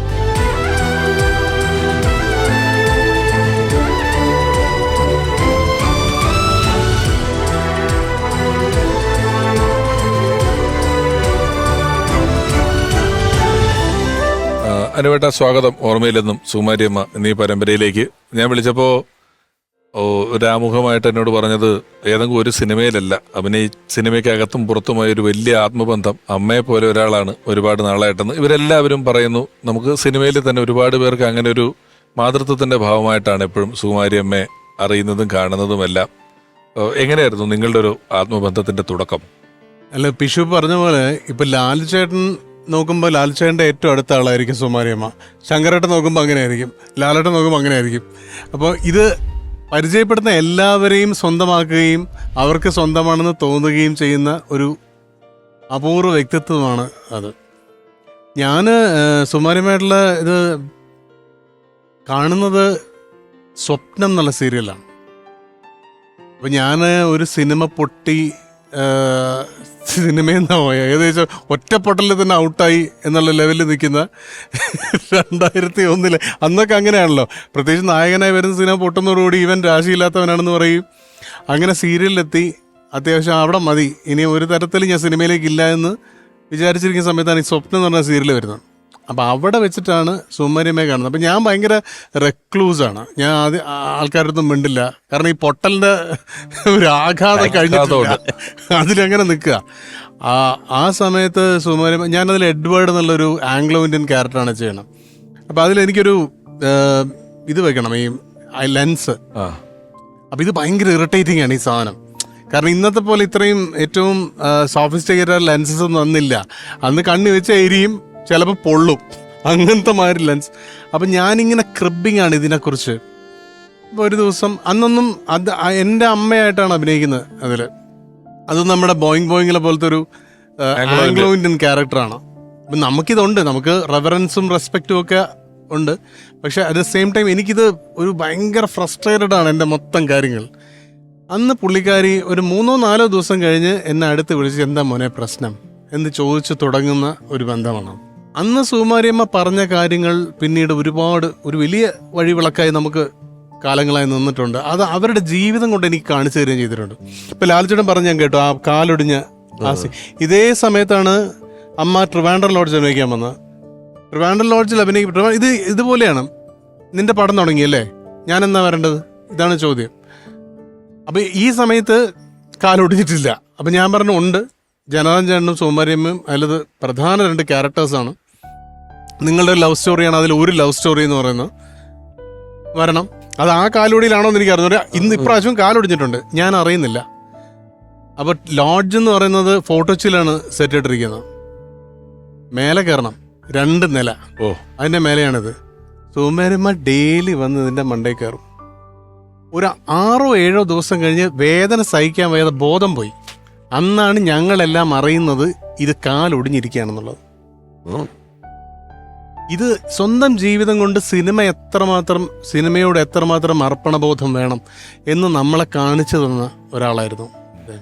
എനിക്കത് എന്നെ സംബന്ധിച്ചിടത്തോളം ഓഫ് കോഴ്സ് ഈ ഇത്രയും ക്യാരക്ടേഴ്സും ചെയ്ത ഒരാളും മലയാള സിനിമയിലില്ല, മലയാള സിനിമയിൽ ഉണ്ടാവുകയില്ല. ഇത്രയധികം ഈ പറഞ്ഞ പോലെ ഒരു തട്ടമിടും, അടുത്ത് കഴിഞ്ഞ ഒരു കച്ച എടുത്താൽ ക്രിസ്ത്യാനിയായി, അപ്പുറത്ത് കുറി തൊട്ടാൽ വള്ളുവനാടൻ അമ്മിയാര ഒരു സ്ത്രീ. അത് വേറെ ആർക്കും സാധ്യമാവുന്നൊരു കാര്യമല്ല. അത് വിത്തിൻ സെക്കൻഡ്സ് ആണ് സംഭവിക്കുന്നത്. ഈ പറയുന്ന പോലെ നമ്മൾ എന്താണ് മെത്തേഡ് ആക്ടിങ്, 30 ദിവസത്തിൻ്റെ ധ്യാനം, തപം, ഇതൊന്നുമില്ല. ഉച്ചയ്ക്ക് അമ്മയാരാണെങ്കിൽ വൈകുന്നേരം അച്ചായത്തിയാവും എന്ന് പറയുന്ന ഒരു ബ്യൂട്ടി, അല്ലെങ്കിൽ അതിൻ്റെ ഒരു അത് എനിക്ക് തോന്നുന്നു ഇതിനോടുള്ള കമ്മിറ്റ്മെൻ്റ് എന്ന് പറഞ്ഞാൽ 100%. വിളിച്ച് പിന്നെ കാലൊടിയുന്നോ അല്ലെങ്കിൽ ഇതിന് വേറൊരു കാര്യം പറയണ്ട. ഞാൻ ഇതേപോലെ മേഘം എന്ന് പറഞ്ഞ പടത്തിൻ്റെ സീരിയലിൻ്റെ ഷൂട്ടിങ്ങിനിടയിൽ ജലദോഷം, വലിയ ജലദോഷം എനിക്ക് രാവിലെ ഷൂട്ടിങ്ങിന് വരാൻ താമസിക്കും എന്നുള്ളത് നമ്മൾ സംവിധായകനെ വിളിച്ച് പറയുന്നുണ്ട്. എനിക്ക് ഒട്ടും വയ്യാണ്ടിരിക്കുകയാണ് എന്നൊക്കെ പറഞ്ഞ് ഒരു ജലദോഷമേ ഉള്ളൂ. അന്ന് ഞാൻ ഷൂട്ടിങ്ങിനെത്തുമ്പോൾ അമ്മ അവിടെ ഉണ്ട്, ഏന്തുന്നുണ്ട്. 3 സീൻ എടുത്തു കഴിഞ്ഞു, 6 മണിക്ക് വന്നു ഷൂട്ടിങ്ങിന്, ഏന്തുന്നുണ്ട്. പറയുമ്പോൾ തലേ ദിവസം ആ പൊന്മുടിയാണ് ഷൂട്ടിങ്. അവിടെ ആ മറ്റേ സ്റ്റെപ്സ് കയറിയപ്പോൾ ഉളുക്കിപ്പോയി. ഈ കാല് ഉളുക്കിയിട്ട് അവിടെ മൊത്തം നീരടിച്ചിരിക്കുക. ജലദോഷമായി ഇതിൽ വരാത്ത ഞാൻ അപ്പൊ ഇതാണ് നമുക്ക് കാണിച്ചു തരുന്നത്. ഇതിന്റെ ഒരു ആഗ്രഹത്തിന്റെ ഒരു അത്ഭുതം വളരെ വലുതാണല്ലേ. സിനിമ നമുക്ക് കുറെ കഴിയുമ്പോഴേ വേണമെങ്കിൽ മടുക്കാമല്ലോ. നമ്മൾ എത്രയോ പേരെ കണ്ടിട്ടുണ്ട്, എന്നെ എക്സൈറ്റ് ചെയ്യിക്കുന്ന ഒന്നും ഇതിനകത്തില്ല, എനിക്ക് ഇതിനോടുള്ള ഒരു എക്സൈറ്റ്മെന്റ് പോയി എന്നൊക്കെ സ്വാഭാവികമായിട്ടും എത്രയോ ആൾക്കാർ, എത്രയോ പുതിയ നടന്മാർ പറയുന്നത് ഞാൻ കേട്ടിട്ടുണ്ട്. എന്നെ എക്സൈറ്റ് ചെയ്യുന്ന എന്ത് എക്സൈറ്റ്മെന്റ്? ഇവർ 2500 സിനിമയിൽ അഭിനയിച്ചത് വേറൊരു എക്സൈറ്റ്മെന്റിലാണ്. സിനിമയുടെ ഭാഗമാവുക, ഇത് ബ്രീത്ത് ചെയ്യുന്നത് സിനിമയാണ്. അതിൽ എക്സൈറ്റ് ചെയ്യുന്നത് എനിക്കറിഞ്ഞൂടാ. അത് അല്ല, ആ സമയത്തൊക്കെ എനിക്ക് പോലും നമ്മളന്ന് 27 പടം 28 പടം വർഷമൊക്കെ ചെയ്യുന്ന സമയത്ത് പലപ്പോഴും ഇത് നിർത്തണം എന്ന് വിചാരിച്ച ദിവസങ്ങളുണ്ട്. ബിക്കോസ് അത്ര സ്ട്രെയിൻ ആയിരുന്നു. ചേച്ചിയൊക്കെ രാവിലെ ചേച്ചി എന്നെ ട്രെയിൻ ബുക്ക് ചെയ്യും, ചേച്ചി എന്നെ ലൊക്കേഷനിലെത്തും. പിന്നെ ഡ്രസ്സോ നമ്മൾ ഇനിയിപ്പോ ഇതൊന്നും ചിലപ്പോ കോസ്റ്റ്യൂമൊന്നും എടുത്തു കാണില്ലേ. മിനിമൽ സാധനങ്ങളൊക്കെ ചേച്ചിയുടെ പെട്ടിയിലുണ്ട്. ഈ ജ്വൽസ് സാധനങ്ങളൊക്കെ ചേച്ചിയുടെ കയ്യിലുണ്ടാവും. ഇപ്പം ലാൽ ജോസ് സാറ് പറഞ്ഞു ഡയമണ്ട് നെക്ലേസിലെ കഥാപാത്രത്തെ കുറിച്ച്. അതേ ചിത്രത്തിലൂടെ സിനിമയിലേക്ക് വന്ന പ്രിയപ്പെട്ട അഭിനേത്രി, നിരവധി ചലച്ചിത്രങ്ങളിലെ നായിക അനുശ്രീ സുകുമാരി അമ്മയെ ഓർക്കുന്നു. ദൈവം സഹായിച്ച എന്റെ ആദ്യത്തെ പടം ഡയമണ്ട് നെക്ലേസിലൂടെ തന്നെ എനിക്ക് ആദ്യത്തെ എന്റെ ചിത്രത്തിൽ അത്രയും വലിയൊരു എല്ലാവരും ബഹുമാനിക്കുന്ന, എല്ലാവരും ആരാധിക്കുന്ന ഒരുപാട് ക്യാരക്ടർ, ഒരുപാട് കഥാപാത്രങ്ങൾ ചെയ്ത് നമ്മളെയൊക്കെ വിസ്മയിച്ചിട്ടുള്ള സുകുമാരി അമ്മയുടെ കൂടെ എനിക്ക് അഭിനയിക്കാൻ പറ്റി. നല്ല എക്സ്പീരിയൻസ് ആയിരുന്നു. കാരണം ഞങ്ങൾ ഒരുമിച്ചിട്ടുള്ള ഓരോ സീൻ എന്റെ മുത്തശ്ശിയായിട്ട് തന്നെയാണ് അഭിനയിച്ചിട്ടുള്ളത്. അപ്പം എന്നെ സംബന്ധിച്ച് എന്റെ ആദ്യത്തെ ചിത്രമായിരുന്നു ഡയമണ്ട് നെക്ലേസ്. എനിക്ക് എങ്ങനെയാണ് ക്യാമറയുടെ മുമ്പിൽ പെർഫോം ചെയ്യേണ്ടതെന്നോ എങ്ങനെയാണ് പറയേണ്ടതെന്നോ ഒന്നും അറിയാത്ത സമയത്താണ് അത്രയും വലിയൊരു ആക്ടേഴ്സിന്റെ കൂടെ നമ്മൾ അഭിനയിക്കുന്നത്. അപ്പോ ഒരു തുടക്കക്കാരി എന്ന നിലയിലുള്ള എല്ലാ പരിഗണനയും അമ്മ എനിക്ക് തന്നിട്ടുണ്ട്. എനിക്ക് ഓരോ കാര്യങ്ങൾ പറഞ്ഞു തന്നിട്ടുണ്ട്.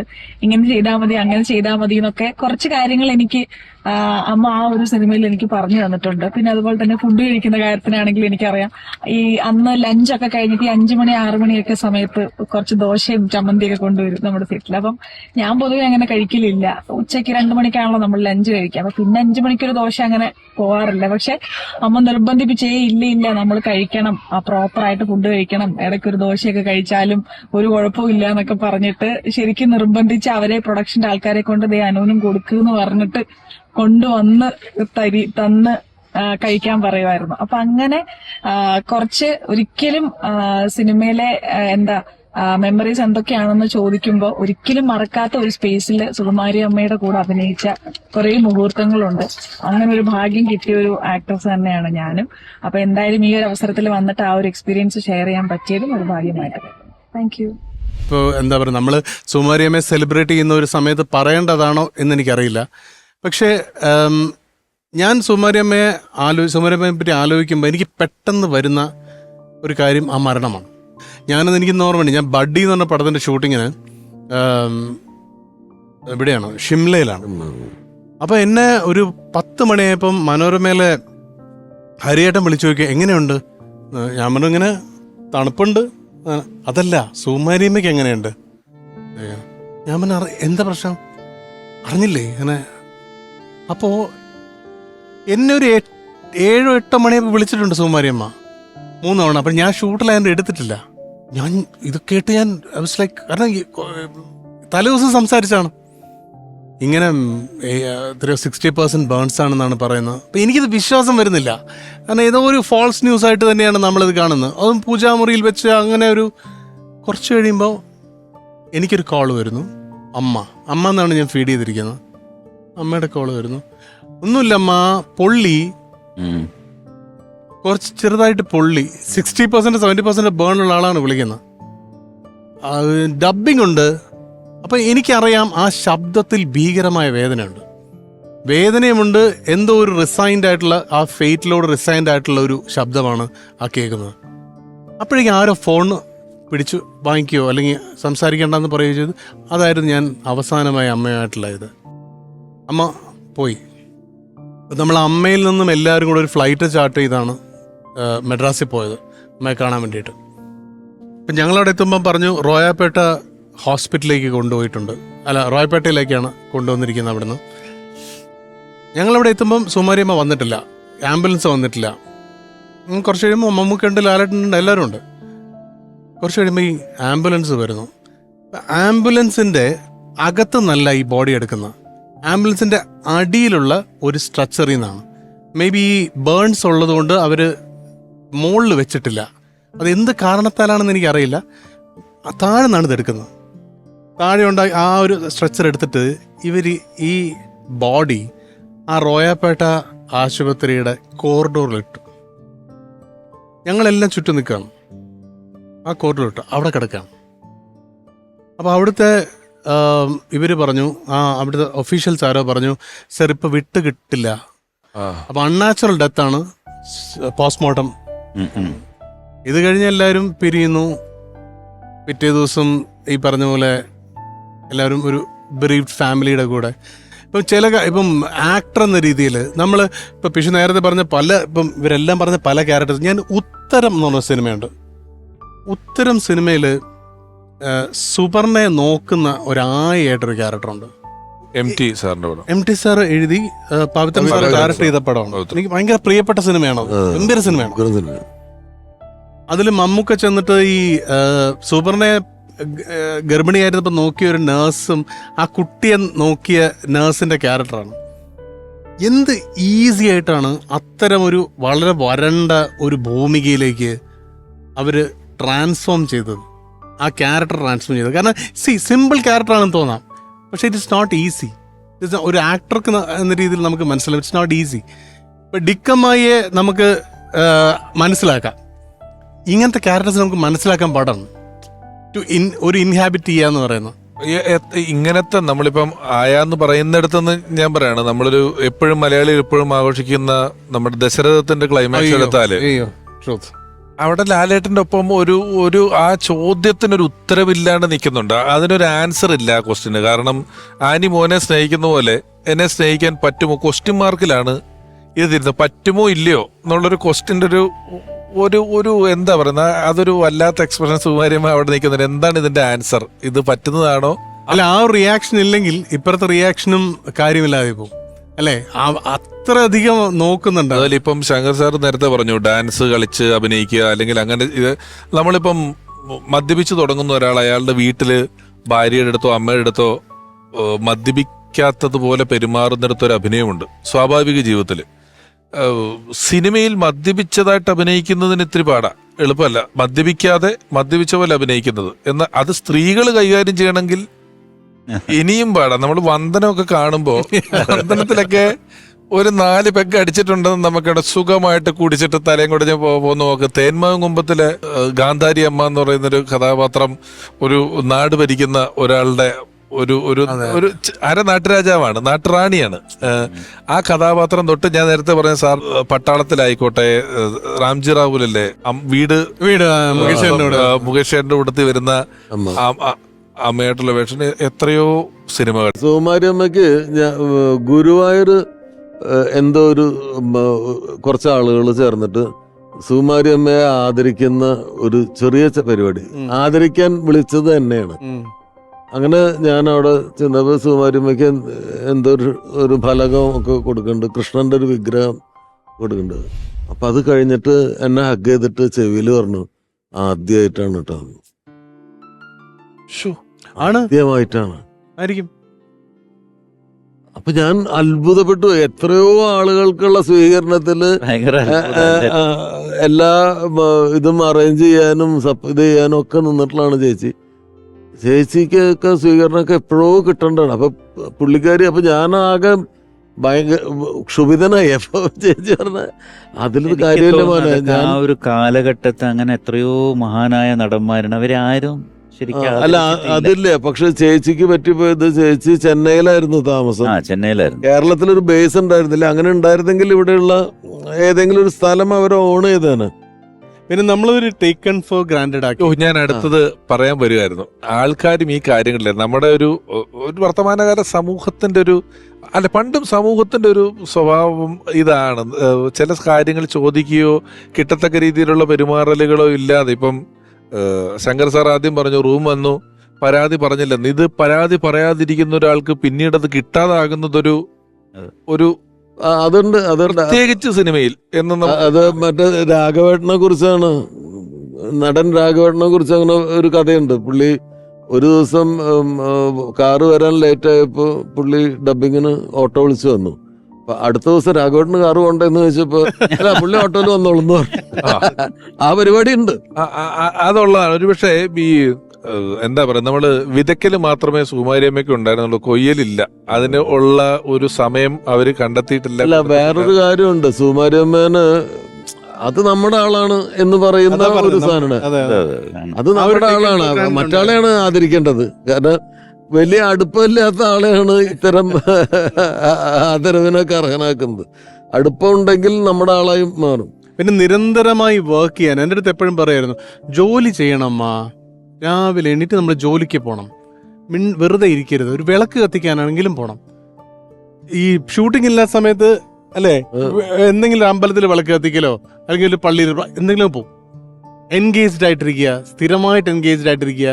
ആൻഡ് ഇത്രയും ചിരിച്ച് എല്ലാവരോടും ഹാപ്പി ആയിട്ട് നമുക്ക് വറ്റൽമുളകും ജിലേബികളും ഒക്കെ കൊണ്ടു തന്നിരുന്ന ഷൂട്ടിംഗ് തന്ന് ഒരു ഭയങ്കര ട്രാജിക് ലൈഫാണ് അല്ലേ, ത്രൂ ഔട്ട് നമുക്കെല്ലാം അറിയുന്ന ഒരു കാര്യം. നമുക്ക് നിരവധി സിനിമകളിൽ സുകുമാരിയമ്മയെ ഉൾപ്പെടുത്തിയിട്ടുള്ള സിംഹവാലം മേനോനും സൂര്യമാനസവും പോലുള്ള സിനിമകൾ നമുക്ക് സമ്മാനിച്ച സംവിധായകൻ വിജി തമ്പിസാർ ഇപ്പോൾ സുകുമാരിയമ്മയെ ഓർക്കുന്നു. മലയാള സിനിമയിൽ എനിക്ക് തോന്നുന്നു ഏറ്റവും കൂടുതൽ സിനിമകൾ ചെയ്ത ഒരു വ്യക്തി എന്ന് പറയുന്നത് സുകുമാരി ചേച്ചിയായിരിക്കും. അത് കഴിഞ്ഞാൽ ജഗദീഷ് കുമാറായിരിക്കും. മാത്രമല്ല സുകുമാരി ചേച്ചിയുടെ കയ്യിൽ ഇണങ്ങാത്ത ഒരു കഥാപാത്രങ്ങളുമില്ല. തമ്പുരാട്ടിയാണെങ്കിലും അല്ലെങ്കിൽ എന്ത് ക്യാരക്ടറാണെങ്കിലും, കോമഡി ആണെങ്കിലും സീരിയസ് ആണെങ്കിലും സെൻറ്റിമെൻറ്റ്സ് ആണെങ്കിലും വില്ലത്തിയാണെങ്കിലും എല്ലാ ക്യാരക്ടറും ഇണങ്ങുന്ന ഒരു നടിയായിരുന്നു സുകുമാരി ചേച്ചി. എൻ്റെ മിക്കവാറും എല്ലാ സിനിമകളിലും സുകുമാരി ചേച്ചിയുടെ സാന്നിധ്യം ഉണ്ടായിരുന്നു. ആദ്യത്തെ ഡേവിഡ് മിസ്റ്റർ ഡേവിഡിൽ ചെറിയൊരു സീനാണ്, ഒരു ചെറിയ ഗസ്റ്റ് അപ്പിയറൻസ് പറയുന്നൊരു, ആ വേഷത്തിന് പോലും വിളിച്ചാൽ ഓടിയെത്തും. അത്ര എന്നെ അമ്മ എന്താ വേഷം എന്ന് ചോദിച്ച് ഓടി വരുന്ന അത്ര ഒരു സ്നേഹം, എല്ലാവരുമായിട്ടും വളരെ അടുപ്പം. ആ സുകുമാരി ചേച്ചി അതുപോലെ മിക്കവാറും എൻ്റെ എല്ലാ സിനിമകളിലും ഉണ്ട്. സുകുമാരി ചേച്ചി എനിക്ക് പെട്ടെന്ന് ഓർക്കുന്നത് എൻ്റെ സിനിമകളിൽ സിംഹവാലൻ മേനോൻ എന്ന സിനിമയിൽ ഒരു ക്യാരക്ടറാണ്. അതിലൊരു ഭയങ്കര മോഡേൺ ആയിട്ടുള്ള ഒരു ക്യാരക്ടറാണ് സുകുമാരി ചേച്ചി. അതേ സമയത്ത് സുകുമാരി ചേച്ചിയെ ഒരു വേഷം കെട്ടിച്ച് ഒരു നാടൻ അമ്മയാക്കി മാറ്റുന്നു. അങ്ങനെ ഒരു കളികളുണ്ട് അതിനകത്ത്. അതിലൊക്കെ സുകുമാരി ചേച്ചി എനിക്ക് ഭയങ്കര രസമായിട്ട് തോന്നിയ ഒരു ക്യാരക്ടറാണ്. അതുപോലെ എത്ര സിനിമകൾ സുകുമാരി ചേച്ചിയൊന്നും നമുക്ക് ഒരിക്കലും മറക്കാൻ കഴിയില്ല. കാരണം മലയാള സിനിമയിൽ ഇന്നും നിറഞ്ഞു നിൽക്കുകയാണ്. ഇന്നും ഏത് സിനിമ എടുത്ത് കണ്ടാലും ഒരു സുകുമാരി ചേച്ചി ഉണ്ടാവും. ആ സുകുമാരി ചേച്ചി മലയാള സിനിമയ്ക്ക് ഒരു വലിയ നഷ്ടം തന്നെയാണ്. സുകുമാരി ചേച്ചിയെ പോലെയല്ല ഒരുപാട് ആൾക്കാർ ഒരു കാലഘട്ടം പോലും മലയാള സിനിമയിൽ നിന്ന് മാഞ്ഞു പോയിരിക്കുന്നു. അതിലൊന്നാണ് സുകുമാരി ചേച്ചി. ഇപ്പോൾ ലാൽജോ സാറ് നിരവധി സിനിമകളുടെ സഹസംവിധായകനായ ശേഷം സ്വതന്ത്ര സംവിധായകനായതാണ്. അപ്പോൾ സുകുമാരി ചേച്ചിയെ പോലെ ഒരാൾ എല്ലാ കാലഘട്ടത്തിലും ഉള്ളതുകൊണ്ട് ഉറപ്പായും ആ കാലഘട്ടത്തിലെ സുകുമാരി ചേച്ചിയെ കണ്ടിട്ടുണ്ട്, സംവിധായകനായ ശേഷം കണ്ടിട്ടുണ്ട്. ഇനി അതുപോലെ ഒരാൾ വരികയാണ്. നമ്മൾ കണ്ട എത്രയോ സൂപ്പർ ഹിറ്റായ സിനിമകളുടെ സഹസംവിധായകൻ, സ്വതന്ത്ര സംവിധായകനായ ശേഷവും നമുക്ക് ഒരുപാട് നല്ല സിനിമകൾ സമ്മാനിച്ച മികച്ച സംവിധായകൻ. സ്നേഹപൂർവം ഓർമ്മയിലെന്നും സുകുമാരിയമ്മ എന്ന ഈ പരമ്പരയിലേക്ക് സ്വാഗതം ചെയ്യുന്നു സംവിധായകൻ പത്മകുമാർ സാർ.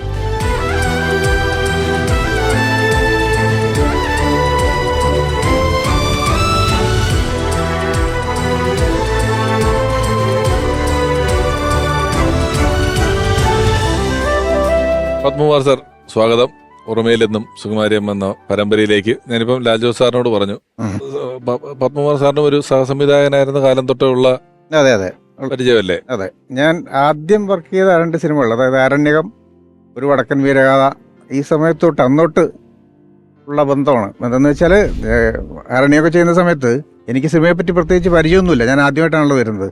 അപ്പോൾ ആ സെറ്റിനകത്ത് എനിക്ക് ഒട്ടും അപരിചിതത്വം തോന്നാത്ത ഒരാൾ സുകുമാരി ചേച്ചിയായിരുന്നു. കാര്യം കരിയർ സാറിൻ്റെ സെറ്റിൽ നമ്മൾ അപ്രൻറ്റീസാണ്, നമുക്ക് വേറെ ഡയറക്ടറായിട്ട് നേരിട്ട് സംസാരിക്കാൻ പോലും പറ്റാത്തൊരവസ്ഥയാണ്. പക്ഷെ അവിടെ നമുക്ക് ഈ ഇഷ്ടമുള്ള ആൾക്കാരുടെ ഇടയിൽ നമ്മുടെ കൂടെ നമ്മുടെ ഒപ്പമാണ് എന്ന് തോന്നിപ്പിച്ച ഒരാൾ സുകുമാരി ചേച്ചിയായിരുന്നു. ഈ ഹരിഹരൻ സാർ, MT സാറിന്റെ ഒക്കെ പടങ്ങളാണ് ഈ പറയുന്ന വടക്കൻ വീരഗാഥ ഈ പ്രദേശങ്ങളിലൊക്കെ. അന്നത്തെ ഇതിന്റെ ഒരു പ്രോട്ടോകോള് ഭയങ്കര വ്യത്യാസമുണ്ടല്ലോ. സംവിധായകൻ എന്നൊക്കെ പറയുന്നതിനകത്ത് അതിനകത്ത് സുകുമാരിയമ്മയ്ക്ക് 2 സ്ഥലത്തും ഒരേ ഹോൾഡാണോ എന്ന് സംശയമുണ്ട് വലിയ ആൾക്കാരുടെ. പക്ഷെ വേറെ കാര്യം, ഞാനൊരിക്കൽ സുകുമാരിയമ്മയുടെ കൂട്ടത്തില് ശ്രീമാരൻ തമ്പി സാറിന്റെ ഒരു സീരിയലിൽ അഭിനയിക്കാൻ പോയപ്പം സുകുമാരിയമ്മയ്ക്കൊക്കെ ശ്രീമാരൻ തമ്പി സാറിനൊക്കെ ഇപ്പോഴും ഒരു ഭയമൊക്കെ ഉണ്ട്.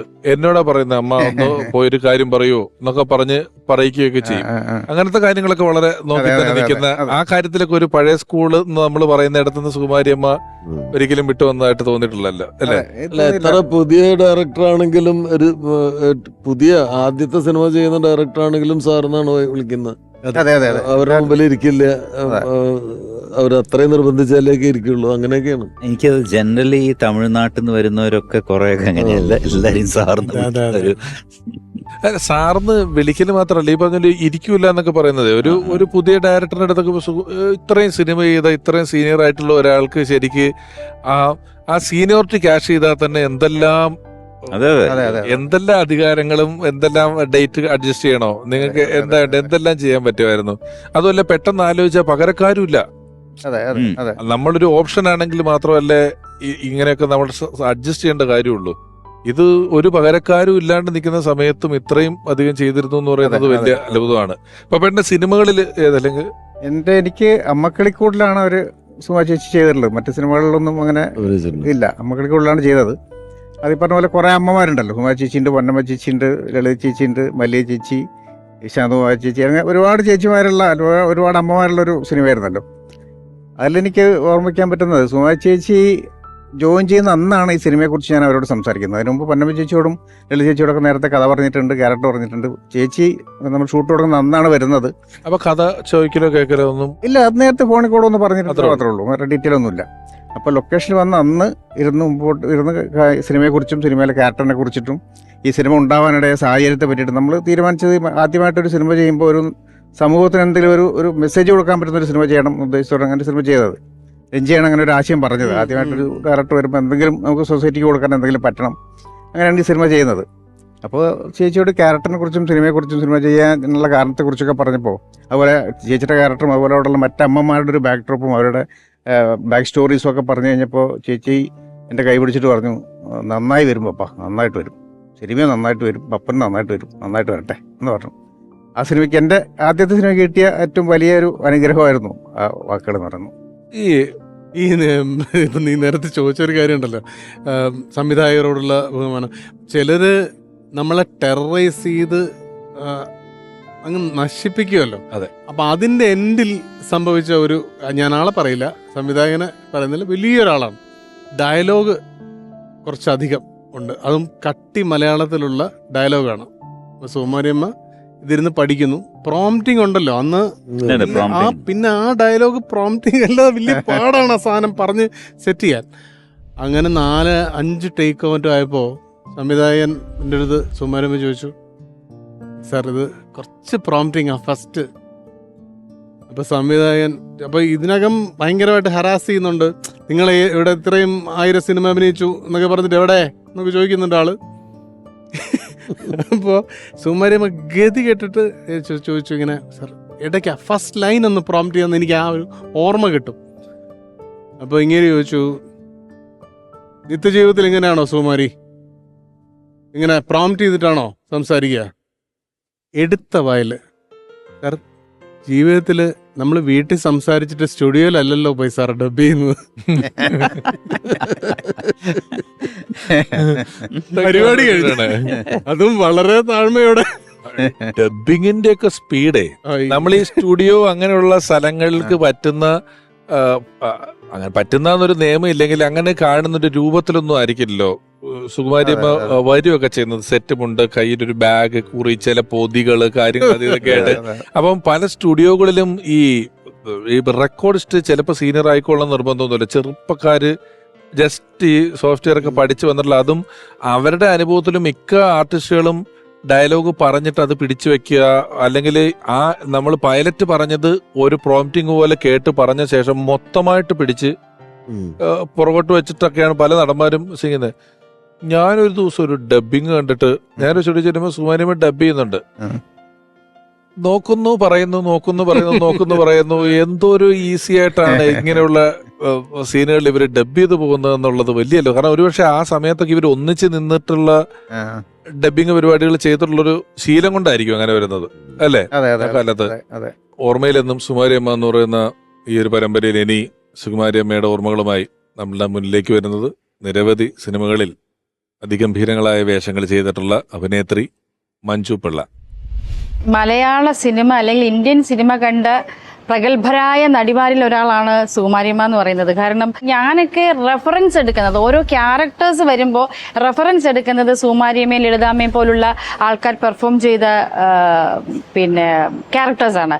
അവരൊന്നും ബാക്കി വെച്ചിട്ടില്ല ഒന്നും. ശരിക്കും പറഞ്ഞാൽ ഒന്നും നമുക്ക് ചെയ്യാൻ ബാക്കി വെച്ചിട്ടില്ല, എല്ലാം അവർ ചെയ്തിട്ടുണ്ട്. ഇനി റെഫറൻസ് എടുക്കേ നിവൃത്തിയുള്ളൂ. വളരെ നന്മയുള്ള, അതായത് ഭക്ഷണം എനിക്കിപ്പോഴും ഓർമ്മയുണ്ട്. വന്നിരുന്നാൽ അങ്ങ് നിരത്തി വെക്കും സാധനങ്ങൾ, ഭക്ഷണത്തിന്റെ സാധനങ്ങൾ നിരത്തി വെക്കും. എന്നിട്ട് പറയും വരുന്നവര് പ്രൊഡക്ഷനിൽ ബോയ്സിനെയും ഇവരെല്ലാം പോകുന്നവരൊക്കെ വിളിക്കും അമ്മ. സുകുമാരിയമ്മയുടെ കൈകൊണ്ട് തന്നെ നമുക്ക് ഭക്ഷണം എടുത്തു തരുന്നതും വിളമ്പി തരുന്നതും നമ്മളെ തീറ്റിക്കുന്നതൊക്കെ ഭയങ്കര ഹാപ്പി ആയിരുന്നു സുകുമാരിയമ്മയ്ക്ക്. സോ നമുക്കൊരു വലിയ നഷ്ടമാണ് സുകുമാരിയമ്മ. വീണ്ടും ലാൽജോ സാറിനോട് ചോദിക്കുന്നത്, ഒരു സമയം എത്രയും സുകുമാരിയമ്മ ഇഷ്ടംപോലെ പാട്ടും ഡാൻസും സിനിമകളിലുണ്ടായിരുന്നു. പല തരത്തിൽ ഇപ്പൊ ഇവിടെയുള്ള ചിത്രങ്ങളിൽ തന്നെ നമ്മൾ കാണുന്നതിൽ പലതും പലതരത്തിൽപ്പെട്ട വെർഷനുള്ള ഡാൻസുകൾ അതും ഇതൊക്കെ ചെയ്യുന്നുണ്ട്. ഈ ചാന്തുപൊട്ടിലെ ഒരു പാട്ട് സീൻ ഒരുപക്ഷെ കുറെ നാളിന് ശേഷം സുകുമാരിയമ്മ ചെയ്യുന്ന ഒരു പാട്ട് സീൻ ആയിരുന്നു. അന്ന് അതിനെക്കുറിച്ച് വല്ല കൗതുകമായിട്ട് പോലും ഒരു ആവശ്യം വല്ലതും പറഞ്ഞിരുന്നോ? അത് എൻ്റെ ഒരു ഭയങ്കര സന്തോഷമായിരുന്നു. എനിക്ക് ഏറ്റവും ഇഷ്ടമുള്ള രണ്ടാളുകളാണ്. ഒന്ന് ജാനകി അമ്മ. എസ് ജാനകി എൻ്റെ ഒരു സിനിമയിൽ ഒരു പാട്ട് പാടുക എന്ന് പറയുന്നത് അതിൻ്റെ ഒരു വലിയ എക്സൈറ്റ്മെൻ്റ് ഉണ്ട്. അത് സുകുമാരി ചേച്ചിയാണ് അതിൻ്റെ സീനിൽ, സുകുമാരി ചേച്ചിയാണ് അത് പാടുന്നത്. അപ്പോൾ ആ പാട്ട് റെഡി ആയതിനു ശേഷം ഞാൻ സുകുമാരി ചേച്ചിക്ക് അത് കേൾപ്പിച്ച് കൊടുത്തിട്ട് പറഞ്ഞു, ഈ പാട്ട് സീനിൽ പാടുന്നത് ചേച്ചിയാണെന്ന് പറഞ്ഞപ്പോൾ ഭയങ്കര സന്തോഷമായിരുന്നു. കുറേ കാലത്തിന് ശേഷമാണ് മോനെ ഇതെനിക്ക് പാട്ട് എനിക്ക് ഞാൻ കേട്ട് പഠിക്കട്ടെ അമ്മ. ആ പാട്ട് പാടിയിട്ടുണ്ടോ അല്ലെ സിനിമയില്? പാടിയിട്ടുണ്ടെന്ന് തോന്നുന്നു. പാടിയിട്ടുണ്ടോ അറിയില്ല. സിനിമയിൽ പാടിയിട്ടുണ്ട്, ഏതോ പടത്തിൽ പാടിയിട്ടുണ്ട്. പിന്നീടാണല്ലോ അങ്ങനെ ഉണ്ടാവും. ആ സമയത്തൊക്കെ ഈ പാടി അഭിനയിക്കുന്ന പരിപാടി, സ്റ്റുഡിയോ പോയി പാട്ടും പരിപാടികളും അതൊക്കെ ഉണ്ട്. ഈ ലാൽചേട്ടൻ നേരത്തെ ലാൽചേട്ടൻ്റെ ശങ്കരനാണോ പറഞ്ഞ പലതിനും ലോങ് ഷോട്ടിൽ അഭിനയിച്ചുകൊണ്ടിരുന്നത് അത് സത്യമാണ്. സത്യമാണ്. എൻ്റെ അടുത്ത് പറഞ്ഞിട്ടുണ്ട്. ഞാനിങ്ങനെ ഈ പറഞ്ഞ പോലെ നമുക്ക് ഈ അനക്ഡോട്ട്സ് ഭയങ്കര ഇഷ്ടമായതുകൊണ്ട് നമ്മൾ ഈ കഥകൾ നെടുമുടി വേണിച്ചേട്ടനായാലും മണിമലാച്ചേട്ടനായാലും ഇത് കേൾക്കാൻ ആഗ്രഹമുള്ളതുകൊണ്ട് ഞാൻ ഇങ്ങനെ ചോദിക്കും. ഈ ആഴക്കടലിനെ പറഞ്ഞ പോലെ തന്നെയാണ് അമ്മ കിളിക്കൂട് എന്ന് പറയുന്നത്. ഇപ്പൊ എസ് ജാനകി അമ്മയുടെ ശബ്ദത്തിൽ പാടി, സുശീലമ്മയുടെ ശബ്ദത്തില് പാടുകയുണ്ടായി. അത് സുകുമാരി ചേച്ചിക്ക്? അതെ, സുശീലമ്മ കുറെ കാലത്തിന് ശേഷം പാടിയതാണ് ആ അമ്മ കളിക്കുള്ള പാട്ട്. രവീന്ദ്രൻ മാഷ് ഇനിഷ്യേറ്റീവ് എടുത്ത് പാടിച്ചാണ്. ആ പാട്ട് സ്ക്രീനിൽ പാടുന്ന സുകുമാരി ചേച്ചിയാണ്. അതൊരു പ്രയർ ഗീതമായിരുന്നു. ഹൃദയഗീതമായി കേൾപ്പു ഞങ്ങള എന്ന് പറയുന്ന ഒരു പ്രയർ സോങ് ആയിരുന്നു. നല്ല പാട്ടായിരുന്നു. ചേച്ചി അത് വളരെ എൻജോയ് ചെയ്തു. ഈ പറഞ്ഞ പോലെ ചേച്ചി ആ സിനിമയിൽ നമ്മളെല്ലാവരും, എല്ലാ അമ്മമാരും നമ്മൾ ഭയങ്കര ആഘോഷമായിട്ട് കൊണ്ടുവരുന്ന ഒരു 40 ദിവസത്തെ ഷൂട്ടായിരുന്നു അത്. ചേച്ചി ഏറ്റവും നന്നായിട്ട് ചെയ്ത ഒരു. ഈ പപ്പേട്ടൻ നേരത്തെ പറഞ്ഞില്ലേ, ഈ അന്ന് ഹരൻ സാറിന്റെ സെറ്റിൽ പോകുമ്പം ആകെ നമുക്ക് ഒരു നമ്മുടെ ആളും ഇത് ഒരുപാട് പേർക്ക് തോന്നിക്കാണും. എനിക്ക് ഞാൻ നേരത്തെ പറഞ്ഞ പോലെ നമ്മൾ ഈ ഫസ്റ്റ് പടം പൊട്ടി ഇതിനകത്ത് ഫ്രസ്ട്രേഷനിൽ നിൽക്കുന്ന സമയത്ത് ഇനി ആ ഏരിയയിലോട്ടില്ല എന്ന് എന്നെ എപ്പോഴും നഡ്ജ് ചെയ്യുന്ന ഒരു ആളാണ്. സിനിമ ചെയ്യണം സിനിമ ചെയ്യണം. ഞാൻ ഇല്ല, എനിക്ക് വേണ്ടത്, ഞാൻ ഇതിൽ നിന്നോളാം, എനിക്ക് ഒരു കുഴപ്പമില്ല, എനിക്ക് ഇത്രയും പൈസയൊക്കെ മതി, ഞാൻ സന്തോഷമായിട്ട് ജീവിച്ചോളാം എന്നൊക്കെ പറയുമ്പോൾ പലരെയും വിളിച്ചിട്ട് എനിക്ക് വേണ്ടി ചാൻസ് ചോദിച്ചിട്ടുണ്ടായിരുന്നു. ഞാൻ എൻ്റെ ജീവിതത്തിൽ ചാൻസ് ചോദിച്ചിട്ടില്ല. എനിക്ക് തോന്നുന്നു ലാലുചേട്ടനെ ചോദിച്ചിട്ടുണ്ട്. ലാലുചേട്ടൻ്റെ അടുത്ത് ക്ലാസ്മേറ്റ്സിൽ. അപ്പോൾ ലാലുചേട്ടൻ പറഞ്ഞു അവന് ഏജ് ഓവറാണ്, കോളേജ് പിള്ളേരുടെ കഥയാണ് എന്ന് പറഞ്ഞു. അല്ല, അവരുടെ വലിയ പ്രായം അങ്ങനെ ഉണ്ടാവുമോ? അതുപോലെ ഞാൻ ഞെട്ടിപ്പോയൊരു കാര്യം, ഒരു ദിവസം ഇതേപോലെ ഒരു സീരിയൽ ഷൂട്ട് ചെയ്തോണ്ടിരിക്കുക. ആ സമയത്ത് എനിക്കൊരു ഫോൺ സംസാരിക്കും. ഞാൻ ആര്? ധനുഷ്, ആക്ടർ ധനുഷ്. അവനെ വിളിച്ച് പറഞ്ഞിരിക്കുകയാണ്, ഇങ്ങനെ ഒരു ആക്ടർ ഉണ്ട്, നിനക്ക് വേണമെങ്കിൽ അവിടെ ഉപയോഗിക്കുക എന്നുള്ളത്. അല്ല, അങ്ങനെ സുകുമാരി അമ്മയ്ക്ക് ഇപ്പൊ അങ്ങനെ ധനുഷ് എന്ന് പറഞ്ഞൊരു പ്രത്യേകതയോ അല്ല സാധാരണക്കാരല്ല. ഞാൻ കേട്ടിട്ടുള്ള ഒരു കാര്യം കൂടെ പറഞ്ഞത്, അതായത് മുകേഷ് ചേട്ടൻ തന്നെ പറഞ്ഞാണ്, അന്ന് ഈ സുകുമാരി അമ്മയ്ക്ക് തമിഴിലുള്ള ഇപ്പൊ നല്ല നടന്മാരെ നടിമാരെ കണ്ട് ഇവിടെ വന്നിട്ട് ഇവർക്ക് പറഞ്ഞു കൊടുക്കും, പ്രിയൻ സാറിനോടൊക്കെ പറഞ്ഞു കൊടുക്കും, ഇന്ന പോലൊരു നടനെ അവിടെ കണ്ടു, അത് വേണമെങ്കിൽ എന്നുള്ളത്. അല്ലെങ്കിൽ ഇവിടെയുള്ള നടന്മാരെ നടിമാരെയൊക്കെ അവിടെ കൊണ്ടുപോകും. അപ്പം ഒരു ദിവസം ഇവരെല്ലാം നിൽക്കുമ്പം സുകുമാരി അമ്മ വന്നിട്ട് പറഞ്ഞു, പ്രിയ, ഒരു ഒരു ചെക്കൻ എന്താ ഡാൻസ് എന്നറിയോ, ഞാൻ തമിഴിൽ TV കണ്ടതാണ്, അപ്പൊ അവനെ ഒന്ന് നോക്ക്, നീ അവനെ ആരാന്ന് അന്വേഷിച്ച് കണ്ടുപിടിച്ച് കൊണ്ടു, അല്ലെ തെലുങ്കുമാരോ കന്നഡക്കാരോ ഒക്കെ കൊത്തിക്കൊണ്ടു പോകും, നല്ല ചെക്കനാണ്, എന്താ ഡാൻസ്, അവൻ സ്റ്റേജിൽ ഡാൻസ് കളിക്കുന്നുണ്ട്, നീ അവനെ അന്വേഷിക്കാൻ പറഞ്ഞ് ഇവരന്വേഷിച്ചിട്ട് അവിടെയുള്ള തമിഴിലെ സാറ്റലൈറ്റ് ചാനലുകളിലൊക്കെ വിളിച്ചു ചോദിച്ചപ്പോൾ അവിടെ നിലവിൽ നടന്നുകൊണ്ടിരിക്കുന്ന ഷോയിലൊന്നും ആരാന്ന് ട്രേസ് ചെയ്യാൻ പറ്റുന്നില്ല. അപ്പം പിന്നെയും കാണുമ്പം പ്രിൻസ് സാറിന് ചോദിക്കുമ്പോൾ അന്ന് ഞാൻ പറഞ്ഞവനെ അന്വേഷിച്ചോ? ഇല്ല. അപ്പം പോയി അവനെ വേറെ ആൾ കൊണ്ടുപോയി, ഇനി നിനക്ക് കിട്ടില്ല. ഒരു പാട്ട് സീനിലെങ്കിലും അവനെ കൊണ്ടുപോകും, അവൻ കൊണ്ടുവന്ന അവന്റെ ഡാൻസ് വളരെ നന്നായിട്ടുണ്ടാവും, അതുകൊണ്ട് നീ അവനെ ഒന്നുകൂടെ നോക്കുമെന്ന് പറയും. പിന്നെയും ഇവർ അന്വേഷിക്കും, കിട്ടുന്നില്ല. അങ്ങനെ 1-2 പടം കഴിഞ്ഞപ്പോൾ ഒരു ലൊക്കേഷനിലിരിക്കുമ്പോൾ ആ ലൊക്കേഷനിലുള്ള ഒരു വീട്ടിൽ TV വെച്ചിരിക്കുമ്പോൾ പെട്ടെന്ന് സുമാരിയമ്മ ഓടി വന്നിട്ട് ഇവരെ മുകേഷ് ചേട്ടനെയും പ്രിൻസ് സാറിനെ കുറിച്ചിട്ട് ഡാ വാ ഞാൻ അന്ന് പറഞ്ഞ പയ്യനുണ്ട് ഇപ്പൊ TV-യിൽ, ഓടി വാ നോക്കുന്നു പറഞ്ഞ് ഇവരൊക്കെ ഓടി വന്ന് നോക്കിയപ്പോ മൈക്കിൾ ജാക്സന്റെ ഷോ ആണ് ആൾക്കൊരു ഫ്യൂച്ചർ ഉണ്ടെന്ന് സുമാരി ചേച്ചി രക്ഷപ്പെട്ടൊക്കെ ചെയ്തോട്ടെ എന്ന് പറഞ്ഞത്.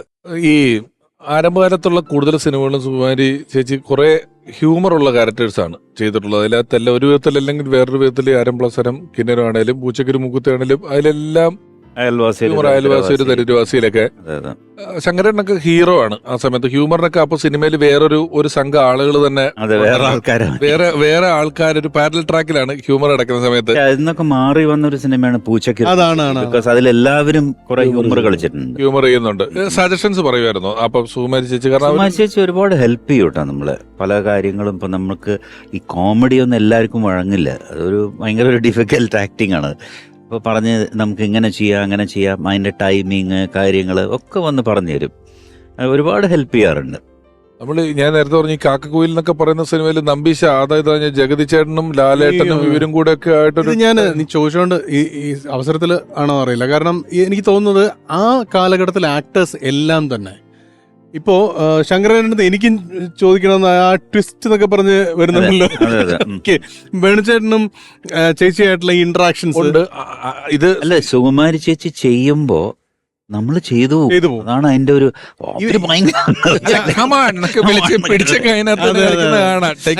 ഒരു ഇവരെല്ലാം തന്നെ ഇന്ന് നമ്മുടെ ഈ ഒരു ജനറേഷനിൽ ഒരിക്കലും സംഭവിക്കാത്ത കാര്യമാണ്. ഞാൻ കാണുന്ന ഒരു പടം ആമയും മുയലും എന്നുള്ള പടത്തിൽ ഞാൻ ഒരു ഗസ്റ്റ് അപ്പിയറൻസ് ചെയ്യുന്നുണ്ട് പ്രിൻസ് സാറിനെ. ഞാൻ ആകെ പ്രിയേട്ടനായിട്ട് വർക്ക് ചെയ്ത് എനിക്കിത് ഭയങ്കര 3 ദിവസം ഞാൻ അവിടെ ഉണ്ടായിരുന്നുള്ളെങ്കിലും എനിക്ക് ഭയങ്കരമായിട്ട് ഞാൻ എൻജോയ് ചെയ്ത ഒരു സെറ്റായിരുന്നു അത്. ഒന്ന്, പ്രിൻസ് സാർ എങ്ങനെയാണ് ഈ ഫ്രെയിം വെക്കുന്നത് എന്ന് കാണാനുള്ള ആഗ്രഹം. 2, ഈ ആക്ടേഴ്സ് എല്ലാം എങ്ങനെയാണ് ഒരു സീൻ, ഇത് പ്രിയേട്ടന് എഴുതി കൊടുത്ത സാധനം ഇവരവിടെ പോയിരുന്ന് റിഹേഴ്സ് ചെയ്യുന്ന ഡയലോഗ് എഴുതാറില്ല. പക്ഷെ ഇതില് ബാക്കി നിങ്ങൾ എടുത്തോളുന്നാണ്. അപ്പം വേണുചേട്ടൻ, ഇന്നസെന്റ് ഏട്ടൻ, ലളിത ചേച്ചി, അങ്ങനെ പിന്നെ 2-3 പേര്, ഇവരെല്ലാം ഇരുന്നിട്ട് ഈ സീൻ റിഹേഴ്സ് ചെയ്യണം അവിടെ. എന്നിട്ട് നീ ഇത് പറയുമ്പോ ലളിത ചേച്ചി എടുത്ത് വേണുചേട്ടൻ പറയും, ലളിത ഇങ്ങനെ പറയാവോ, അല്ല അങ്ങനെ ഒന്ന് തിരിഞ്ഞ് ഇപ്പുറത്തോട്ട് തിരിഞ്ഞ് പറയാം. ഇങ്ങനെ റിഹേഴ്സ് ചെയ്ത് ചെയ്യുന്ന സീക്വൻസുകൾ കണ്ട ഞാൻ. അപ്പം പെട്ടെന്ന് ഞാൻ ഈ ടൈമാണ് ആലോചിച്ചത്, നിങ്ങളുടെ ടൈം. ദിം തരികിടത്തോ ഇന്നും കാണുമ്പോ അതൊന്നും ഒരിക്കലും സ്ക്രിപ്റ്റ് എഴുതി ഷൂട്ട് ചെയ്യാൻ പറ്റുന്ന സിനിമകളല്ല. അതൊരു ആക്ടറിന്റെ അല്ലേ, ഒരു ഭയങ്കര കോൺഫ്ലുവൻസ് ആണത്. നമ്മൾ അഭിനയിച്ചുണ്ടാക്കുന്ന ഒരു ടൈമിംഗ് അല്ലത്. അത് വളരെ ഓർഗാനിക് ആയിട്ട് അപ്പൊ അവര് കളിക്കുന്നത്. ഒരു 10 ടേക്ക് എടുത്താൽ 10ഉം 10 ആയിരിക്കുള്ളൂ. ഒരുപോലെ മീറ്റർ പിടിച്ച് ചെയ്യാവുന്ന സാധനം. അത് അന്നത്തെ അങ്ങനെ ഒരു അണ്ടർസ്റ്റാൻഡിങ് ഉണ്ടായിരുന്നു ആക്ടേഴ്സ് തമ്മിൽ. അത് ഇല്ലല്ലോ, ഇന്നിപ്പോ എല്ലാവരും അങ്ങനെ റിഹേഴ്സ് ചെയ്യോ പിടിക്കോ. ലാൽചേട്ടൻ നേരത്തെ പറഞ്ഞൊരു കാര്യമല്ലേ, ഇപ്പൊ ഒരു ഈഗോലെസ് ആയിട്ടുള്ള ഇത് അവരെല്ലാം ആ ടൈമിലുള്ള എല്ലാവരും അതായിരുന്നു. ആ സീൻ നന്നാവുക എന്നതിനപ്പുറം ഒരു സെൽഫ് പ്രൊമോഷനോ അല്ലെങ്കിൽ ഒരു എങ്ങനെ നമ്മൾ അതിനകത്ത് ഏറ്റവും നന്നാവുക എന്നുള്ളത് അല്ലായിരുന്നു അവിടുത്തേത്. എനിക്ക് തോന്നുന്നത് ഇപ്പം ഇവിടെ ഇപ്പൊ ഇത്ര പേരിരുന്ന് സംസാരിക്കുന്നു, ഇതൊരു 1 മണിക്കൂർ അല്ലെങ്കിൽ 2 മണിക്കൂർ ആകുമ്പോഴത്തേക്ക് ഇതിനൊരു താളം കിട്ടും. ഒരാൾ എവിടെ മിണ്ടുന്നു, എവിടെ നിർത്തുന്നു, എവിടെ പറയുന്നു എന്നുള്ളത്. അവര് ഈ ഒരു ഷോട്ട് കഴിഞ്ഞാൽ ഇവര് തന്നെ വട്ടം കൂടിയിരുന്ന് വർത്താനം പറയുന്നത് കൊണ്ട് ഇവരുടെ ഒരു ഈണവും താളവും എല്ലാവർക്കും വളരെ വ്യക്തമാണ്. ഏതാണ് ഇയാളുടെ ഈണം, ഇതാണ് ഇയാളുടെ ഈണം എന്നുള്ളത് എല്ലാവർക്കും തമ്മിൽ അറിയാവുന്നതിന്റെ ഒരു സുഖം. ഇവരവിടെ ഒരു സ്പേസ് കണ്ടെത്തിയിട്ട്, അവിടെ കാരവൻ ഉണ്ട്, എല്ലാം ഇതൊക്കെ ഉണ്ടാവും, പക്ഷെ അവരുടെ സ്പേസ് കണ്ടെത്തി അവിടുത്തെ ഒരു ചെറിയ മുറി പോയിരുന്ന് ഇത്രയും വെറ്ററൻ ആക്ടേഴ്സ് പോയിരുന്ന് റിഹേഴ്സ് ചെയ്യാണ്. എനിക്ക് സ്ക്രിപ്റ്റ് കിട്ടി, ഞാൻ ഒരു സൈഡിൽ പോയി ഇത് വായിച്ചു, ഇത് പഠിച്ചു, ഓക്കെ. പക്ഷെ ഇവരുടെ അടുത്ത് പോയിട്ട് ഇത് ചെയ്യാമായിരുന്നു. എനിക്ക് അവരുടെ സ്പേസ് അവർ തരുന്നുണ്ട്.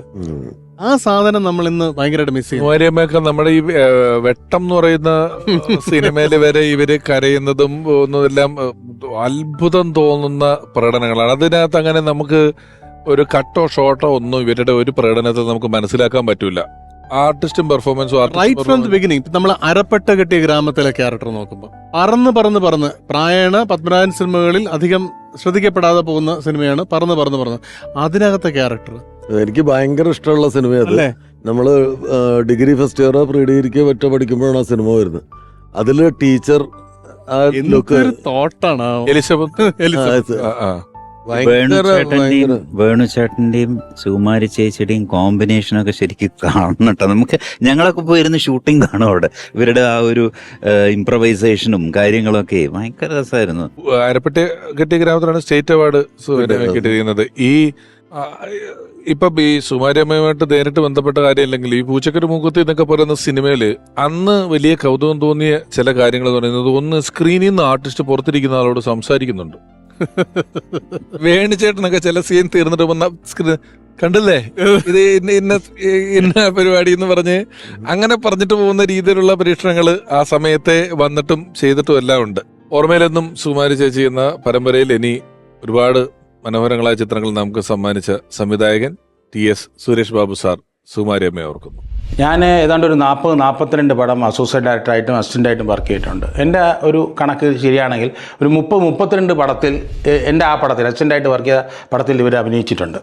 ഞാൻ ഡയറക്റ്റ് ചെയ്ത ഇതാ ഇന്ന് മുതൽ ഫസ്റ്റ് പടം, പിന്നെ പൊന്നുകൂടത്തിന് തൊട്ട് ശംഖുനാഥം തുടങ്ങി ഒത്തിരി പടത്തിൽ അവർ വർക്ക് ചെയ്തിട്ടുണ്ട്. കാരണം ഒരു മലയാള സിനിമയിലെ സിനിമയിലെ തന്നെ ഒരു ടെക്സ്റ്റ് ബുക്കാണ് അവരെ കണ്ടു പഠിക്കണം ഓരോ കാര്യങ്ങൾ. അവർ നമ്മുടെ സെറ്റിലുണ്ടെങ്കിൽ ഒരമ്മ അല്ലെങ്കിൽ ഒരു ചേച്ചി നിൽക്കുന്ന ആ ഒരു സ്നേഹം അല്ലെങ്കിൽ ഒരു ലാളിത്യം നമുക്ക് തീർച്ചയായിട്ടും അനുഭവിക്കാൻ പറ്റും. അവരുടെ നഷ്ടം തീരാ നഷ്ടം തന്നെയാണ്. പൊന്നുംകുടത്തിനും പൊട്ടെന്ന് പറയുന്നതൊക്കെ സിനിമയല്ലേ അതിനകത്തുള്ളതെല്ലാം. ഈ എണ്ണത്തിനകത്ത് നമ്മൾ ആലോചിക്കുന്ന ഒരു കാര്യം, 2000 പടം എന്ന് പറയുമ്പം ഒരു വർഷം ഒരു 100 പടം ഒരു ഇറങ്ങുന്നുണ്ട്. 10 കൊല്ലത്തിലാണല്ലോ 1000 പടം. 1000 പടം ആവുന്നത് 10 കൊല്ലത്തിലാണ്. 100 പടം ഇറങ്ങുന്നുണ്ടെങ്കിൽ ഒരാൾക്ക് 100ൽ അഭിനയിക്കാൻ പറ്റൂല.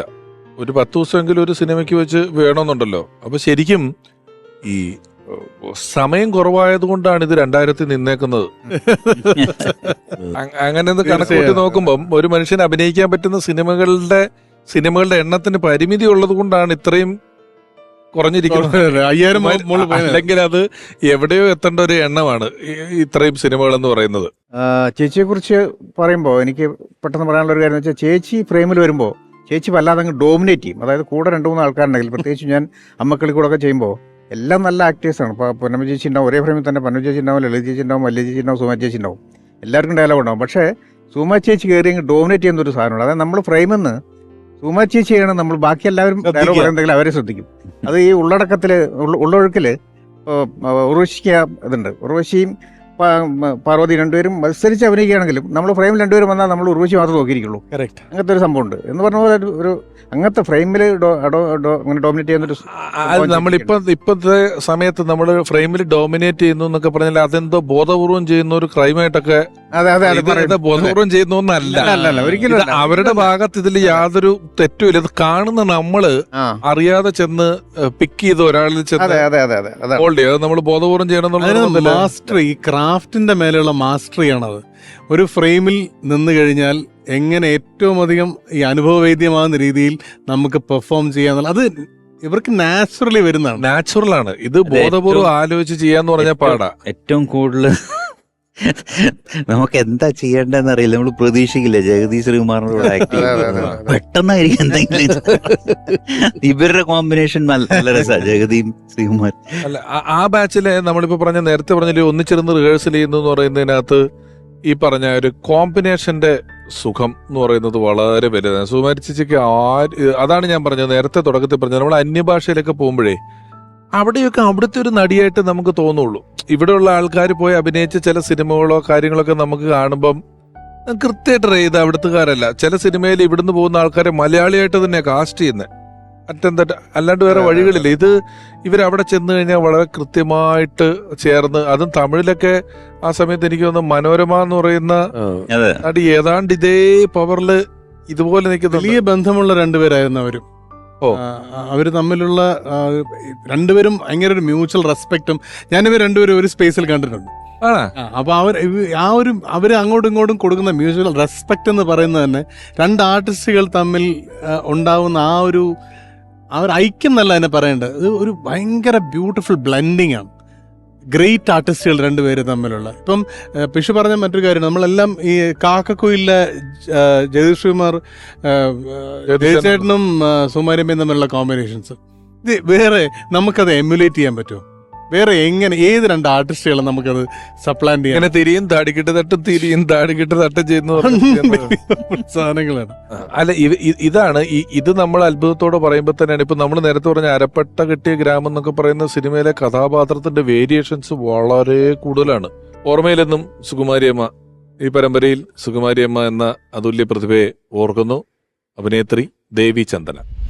സുമാരിയമ്മയെ പറ്റി പറയാനാണെങ്കിൽ ഒരുപാട് നല്ല നല്ല മെമ്മറീസ് ഉണ്ട്. എൻ്റെ ആദ്യത്തെ ടെലിവിഷൻ സീരിയല് അഷ്ടബന്ധം എന്ന് പറഞ്ഞ സീരിയലാണ്. പക്ഷെ ടെലികാസ്റ്റ് വന്നത് മനസ്സെന്ന് പറഞ്ഞ സീരിയലാണ്. വർക്ക് ചെയ്യുന്നത് അമ്മയുടെ മോളായിട്ടാണ്. അതിനു മുമ്പ് സിനിമ ചെയ്തിട്ടുണ്ടെങ്കിലും സീരിയൽ എന്ന് പറയുന്ന ആ ഒരു മേഖലയിൽ ആദ്യമായിട്ട് അമ്മയുടെ മോളായിട്ട് ഞങ്ങളൊരു ബ്രാഹ്മൺ കുടുംബത്തിലെ ഒരു കഥയാണ് അത് പറഞ്ഞുകൊണ്ടിരുന്നത്. സത്യം പറഞ്ഞാൽ എന്താ പറയാ, ഒരു LKG നമ്മൾ പോയി കഴിഞ്ഞാൽ എന്തൊക്കെ നമ്മൾ പഠിക്കും, ആദ്യാക്ഷരങ്ങൾ, ഒരു ബേസിക് എന്ന് പറയുന്ന ഒരു സാധനം ഉണ്ടല്ലോ, അതെല്ലാം അമ്മയിൽ നിന്ന് അമ്മ റെഡിയാവുന്നത്. അമ്മയുടെ ഡെഡിക്കേഷൻ, വിഗ് വെച്ച് അമ്മയ്ക്ക് മൂക്കുത്തി ഒന്നും ഇല്ലല്ലോ ആ സമയത്തെല്ലാം ഒട്ടിക്കുന്ന മൂക്കുത്തി. അപ്പം തമിഴ് ബ്രാഹ്മൺ കൾച്ചർ ആയതുകൊണ്ട് 2 മൂക്കുത്തിയൊക്കെ ഒട്ടിക്കുമായിരുന്നു. അപ്പൊ ഞാൻ വിചാരിച്ചിട്ടുണ്ട് ദൈവമേ, അപ്പൊ അന്ന് എനിക്ക് ഒരു മൂക്കുത്തി ഉണ്ട്. അപ്പൊ ഞാൻ വിചാരിച്ചു എന്തൊക്കെ ശ്രദ്ധിക്കുന്നുണ്ട്, അത്രയും കീനായിട്ട് ഉടുക്കുന്ന ഡ്രസ്സ്, അത് 18 മുഴം മറ്റേ ചേല തന്നെ വേണം, അത് അമ്മ മദ്രാസിൽ പോയി അമ്മ എല്ലാം അത് അമ്മയെ കൊണ്ടുവരുന്നത് എല്ലാം. അപ്പൊ അങ്ങനെ എല്ലാം എന്താ പറയാ, എനിക്ക് ഏറ്റവും അധികം വർക്ക് ചെയ്ത് അതിനുശേഷം ഞങ്ങള് ഭാര്യമാർ സൂക്ഷിക്കുക എന്ന് പറഞ്ഞ സീരിയലിലും ഒന്നിച്ച് വർക്ക് ചെയ്യാനുള്ള ഒരു അവസരം ഉണ്ടായി. തീർച്ചയായിട്ടും അമ്മയുടെ ആ ഒരു ഓർമ്മയ്ക്ക് മുന്നിൽ അഷ്ടാംഗം പ്രണമിക്കുന്നു. ഞാൻ വളരെ കുറച്ച് സിനിമകളെ അമ്മയായിട്ട് സിനിമകൾ എനിക്ക് കൊടുക്കാൻ പറ്റില്ല. ഞാൻ എഴുതിയ പടങ്ങളിൽ lodge, Trivandrum lodge, hotel California, David Goliath. എന്നാൽ ഇതിൽ ട്രിവാൻഡ്രം ലോഡ്ജിൽ ഫൈനൽ ഒരു സീക്വൻസ് ഉണ്ട്. ജനുവേട്ടൻ ലോഡ്ജിൽ നിന്ന് ഇറങ്ങുന്ന സമയം, അതായത് ലോഡ്ജിൽ നിന്ന് എല്ലാവരെയും വെളിയിലാക്കുന്ന സമയത്ത് ജനുവേട്ടൻ, ഇവർ തമ്മിൽ എപ്പോഴും ഉടക്കാണ്. ആ സമയത്ത് ജനുവേട്ടന് സുകുമാരിയമ്മ കൊടുക്കുന്ന ഒരു റിയാക്ഷൻ ഉണ്ട്. അതായത് കൂടെ പോരുക, ഇത്രയും പ്രശ്നങ്ങളൊക്കെ ഉണ്ടെങ്കിലും ലോഡ്ജിൽ നിന്ന് ഇറങ്ങുമ്പോൾ കൂടെ പോരുക, ഒരൊറ്റ റിയാക്ഷനാണ്. VKP അത് കണ്ടിട്ട് എൻ്റെ അടുത്ത് എന്തോന്നുണ്ടായത്, നമ്മൾ ഒരുപാട് ഡയലോഗ് എഴുതേണ്ട ഒരാവശ്യം അവിടെ ഇല്ല, ഒരൊറ്റ റിയാക്ഷനിൽ ഇറ്റ്സ് ഡൺ. അതെനിക്കുള്ള പ്രൊഫൈൽ ഷോട്ടാണ്, ക്ലോസ് പോലും അല്ല. ആ ഒരു ജനുവേട്ടനെ ഒരു നോട്ടത്തിൽ എവറിത്തിങ് കമ്മ്യൂണിക്കേറ്റഡ് ആണ്. ഈ കമ്മ്യൂണിക്കേഷൻ എന്ന് പറയുന്നതാണ് നമുക്ക് പലപ്പോഴും ഇന്ന് മിസ്സാവുന്നത് വിത്ത് ആക്ടേഴ്സിൻ്റെ കാര്യത്തിൽ. ഇപ്പം ഞാൻ ഉൾപ്പെടെ ഒരൊറ്റ ഷോട്ടിൽ അല്ലെങ്കിൽ ഒരു ക്യാമറയുടെ റൈറ്റ് സൈഡിലോ ലെഫ്റ്റ് സൈഡിലോ നോക്കി ഒരു റിയാക്ഷനിൽ ഒരു പേജ് ഡയലോഗ് പോകുന്നതാണ്. അതിപ്പോ പറഞ്ഞ പോലെ എനിക്ക് തോന്നുന്നത് അത് ഇവർക്ക് ഇൻബിൽറ്റ് ആയിട്ടുള്ള ഒരു കാര്യമാണ്. നേരത്തെ നമ്മൾ ടേക്ക് ഫോർ ഗ്രാൻഡഡ് എന്ന വാക്ക് ഏതോ ഒരു സ്ഥലത്ത് ഉപയോഗിച്ചതുപോലെ ചില കാര്യങ്ങൾ ചില ആളുകൾ വളരെ ഈസിയായിട്ട് ചെയ്യുന്നതായിട്ട് നമുക്ക് തോന്നിയാൽ അതിനെ അംഗീകരിക്കാൻ നമുക്ക് തോന്നില്ല, അത് ഈസി ആയ ഒരു കാര്യമാണ് എന്ന് നമുക്ക് തോന്നുന്നതുകൊണ്ട് അംഗീകരിക്കൂല. ഞാൻ നമ്മുടെ ചില സ്റ്റേജ് പരിപാടികളിലൊക്കെ ഈ വയലിൻ കീബോർഡൊക്കെ വായിക്കുന്ന ആൾക്കാർ അതിന്റെ ഒരു ഫ്യൂഷൻ ചെയ്യുമല്ലോ. അപ്പൊ വയലിൻ വായിക്കുന്ന ഒരാൾക്ക് സ്റ്റേജിൽ ഏറ്റവും കൂടുതൽ കൈ കിട്ടുക അയാൾ വായിക്കുമ്പോൾ ഇത് ഭയങ്കര എളുപ്പമാണ്. ഇതിന്റെ ഒരു നല്ല നോട്ട്സ് വളരെ കൃത്യമായിട്ടൊരു പാട്ട് തെറ്റാതെ വായിക്കുന്നതിനേക്കാളും എളുപ്പമാണ് കിരികിരി. പക്ഷെ സദസ് മുഴുവൻ കൈയടിക്കുന്നത് അവൻ വായിച്ചുണ്ടോ വയലിൻ കിരികിരി എന്താ കിരികിരായിരുന്നു പറയും. പക്ഷെ വളരെ കൃത്യമായി ഒട്ടും തെറ്റാതെ എന്താണോ ആവശ്യം അത് അത്രയും കൃത്യമായി നോട്ട്സ് വായിക്കുന്ന ഒരാൾക്ക് ഈ ലെവലിലുള്ള ഒരു അംഗീകാരം കിട്ടണമെന്നില്ല. ഒരുപക്ഷെ സുകുമാരിയമ്മയൊക്കെ ഈ ആക്ടിങ് എന്ന് പറയുന്ന ഒരു പ്രോസസ്സ് വളരെ ഈസിയായി അവതരിപ്പിച്ച് അവതരിപ്പിച്ച് നമുക്ക് ഇതൊരു ഭയങ്കര പാടുപെട്ടൊരു കാര്യമാണ് ഇപ്പൊ ചെയ്തതെന്നുള്ള തോന്നലില്ലാതായിട്ടുണ്ട് അല്ലേ. നമുക്കത് പലതവണ നമ്മൾ എന്തുകൊണ്ടായിരിക്കും വേണ്ട രീതിയിൽ അംഗീകരിക്കപ്പെട്ടില്ല എന്ന് നമുക്ക് പറയേണ്ടി വരുന്നതെന്ന് തോന്നിയാൽ അങ്ങനെ ഒരു പാടുപെട്ടതായിട്ടുള്ള തോന്നലില്ലാത്തതുകൊണ്ടായിരിക്കും. ഈ പലപ്പോഴും നമ്മളിപ്പം റൈറ്റേഴ്സിന്റെ കാര്യം എടുക്കുകയാണെങ്കിൽ എന്തുകൊണ്ട് ലോഹിയേട്ടനെ നമ്മൾ ഏറ്റവും മികച്ചത്, അതായത് നമ്പർ 1 എന്നുള്ള രീതിയിലല്ല അദ്ദേഹം ജീവിച്ചിരുന്ന കാലത്ത് കണ്ടിട്ടുള്ളത്. ഇപ്പം ഓഫ് കോഴ്സ് അത് വരുന്നുണ്ട്. അതിന്റെ കാരണം ലോഹിയേട്ടൻ ഏറ്റവും സിമ്പിൾ ആയിട്ടാണ് കാര്യങ്ങൾ പറഞ്ഞിട്ടുള്ളത്. അപ്പോൾ അതിനകത്ത് ഈ എന്താ ഭയങ്കര അർത്ഥഗർഭമായ വാക്കുകളൊന്നും അവിടെ കാണാനില്ല. എന്താണോ നടക്കുന്നത് അതാണ്. അത്രയും simple. It's very difficult to be simple ആണെന്ന് എന്നാണ് പറയുന്നത്. It's very difficult to be simple. ലോഹിയേട്ടൻ സിമ്പിൾ ആയിരുന്നു. അതുപോലെ തന്നെ ആ കാലഘട്ടത്തിൽ ഇപ്പം ഉള്ളൊഴുക്കിന്റെ കാര്യം പറഞ്ഞ പോലെ ഉർവശി ആക്ട് ചെയ്യുമ്പോൾ വേറെ ഒന്നും നോക്കാനില്ല, അവിടെ നോക്കുള്ളൂ നമ്മൾ. അത് ആ റിഫൈൻമെന്റ് ആണ്, ആ സിംപ്ലിസിറ്റിയുടെ റിഫൈൻമെന്റ് ആണ്. ഞാൻ ഈ ലാൽ ജോസ് സാറിന്റെ ഇമ്മാനുവൽ എന്ന് പറയുന്ന പടത്തിൽ അഭിനയിച്ചിട്ടുണ്ട്. അപ്പം ഞാൻ ആ സ്ക്രീനിൽ നിങ്ങൾക്ക് ഒരുപാട് സമയം ഇല്ലെങ്കിലും ലൊക്കേഷനിൽ എല്ലാ സമയവും ഉണ്ടായിരുന്ന അങ്ങനെയായിരുന്നു എന്റെ വേഷം. അത് ഞാൻ പലയിടത്തും പറഞ്ഞിട്ടുണ്ട്. അതായത് മമ്മൂക്ക ഇങ്ങനെ ഒരു കസേര ഇരിക്കുകയാണ്, ഇതിന്റെ ഇപ്പുറത്താണ് ഞാനിരിക്കുന്നത്. അപ്പൊ ഷോട്ട് വെക്കുമ്പോ എപ്പോഴാണ് ഇങ്ങനെ ഒരു ആക്സിസ് വരുന്നത് എന്ന് അറിയില്ല. അതുകൊണ്ട് ഞാൻ ഡിഫോൾട്ട് ഞാൻ അവിടെ വേണം. പക്ഷെ മറ്റു ഷോട്ടുകൾ എടുക്കുമ്പോൾ ഒന്നും വേണ്ട. അപ്പൊ എന്നോട് വിളിച്ചപ്പോഴേ ലാലു സാർ എന്നോട് പറഞ്ഞു, സിനിമയിൽ എല്ലായിടത്തും ഉണ്ടാകുന്നില്ല, പക്ഷെ എല്ലാ ദിവസവും നീ വേണം അവിടെ, നീ ഉണ്ടെങ്കിലേ അതിന്റെ ഷൂട്ട് നടക്കുള്ളൂ എന്ന് പറഞ്ഞു. അങ്ങനെ അപ്പൊ അതിൽ സുകുമാരിയമ്മ ഉണ്ടല്ലോ, ഈ സുകുമാരിയമ്മയുണ്ട്. അപ്പൊ ഞാൻ പല സന്ദർഭങ്ങളിലും ഈ സുകുമാരിയമ്മ വന്ന് അഭിനയിക്കുന്നതും എനിക്ക് അവിടെ ഫ്രീ ആയിട്ട് നിൽക്കാൻ പറ്റൂല. അത്രയും ദിവസവും ലൊക്കേഷൻ ഞാനുണ്ട്, പണിയും ഇല്ല, കണ്ടും കേട്ടും ഇങ്ങനെ നിൽക്കുന്നുണ്ട്. അപ്പൊ തോന്നിയ മറ്റൊരു കാര്യം കൊണ്ടുണ്ട്, അത് ഈ ഷൂട്ട് ചെയ്യുമ്പോൾ നമുക്ക് കാര്യമായി ഫീൽ ഒന്നും തോന്നുന്നില്ല. അഭിനയിച്ചു ഇവരിപ്പോ എന്ന് തോന്നില്ല. അങ്ങനെ ഇത് പോരല്ലോ, ഇത്രയും കൂടെ കരയണമായിരുന്നു അല്ല, ഇങ്ങനെ തോന്നുകയും നമ്മൾ തിയേറ്ററിൽ വന്ന് ഈ വലിപ്പമുള്ളൊരു സ്ക്രീനിലേക്ക് ഇത് വരുമ്പം എത്തെല്ലാമോ പണി അതിനകത്ത് നടന്നിട്ടുണ്ടെന്ന് തോന്നുന്നു. അകത്തുള്ളൊരു ജഡ്ജ്മെന്റ് ആണ്. സുകുമാരിയമ്മ ഇത് ടെക്നിക്കലി കാണുന്നതല്ല. ഇപ്പൊ സുകുമാരിയമ്മ അഭിനയിക്കുമ്പോൾ ഈ വലിയ സ്ക്രീനിൽ ഇത്രയും റിയാക്ഷൻ കൊടുത്താൽ മതി, ഇത്രയും ഇഫക്റ്റ് ഉണ്ടാവും എന്ന് ടെക്നിക്കലി ആലോചിക്കുന്നതല്ല. അത് അകത്തുള്ളൊരു ജഡ്ജ്മെന്റ് ആണ്.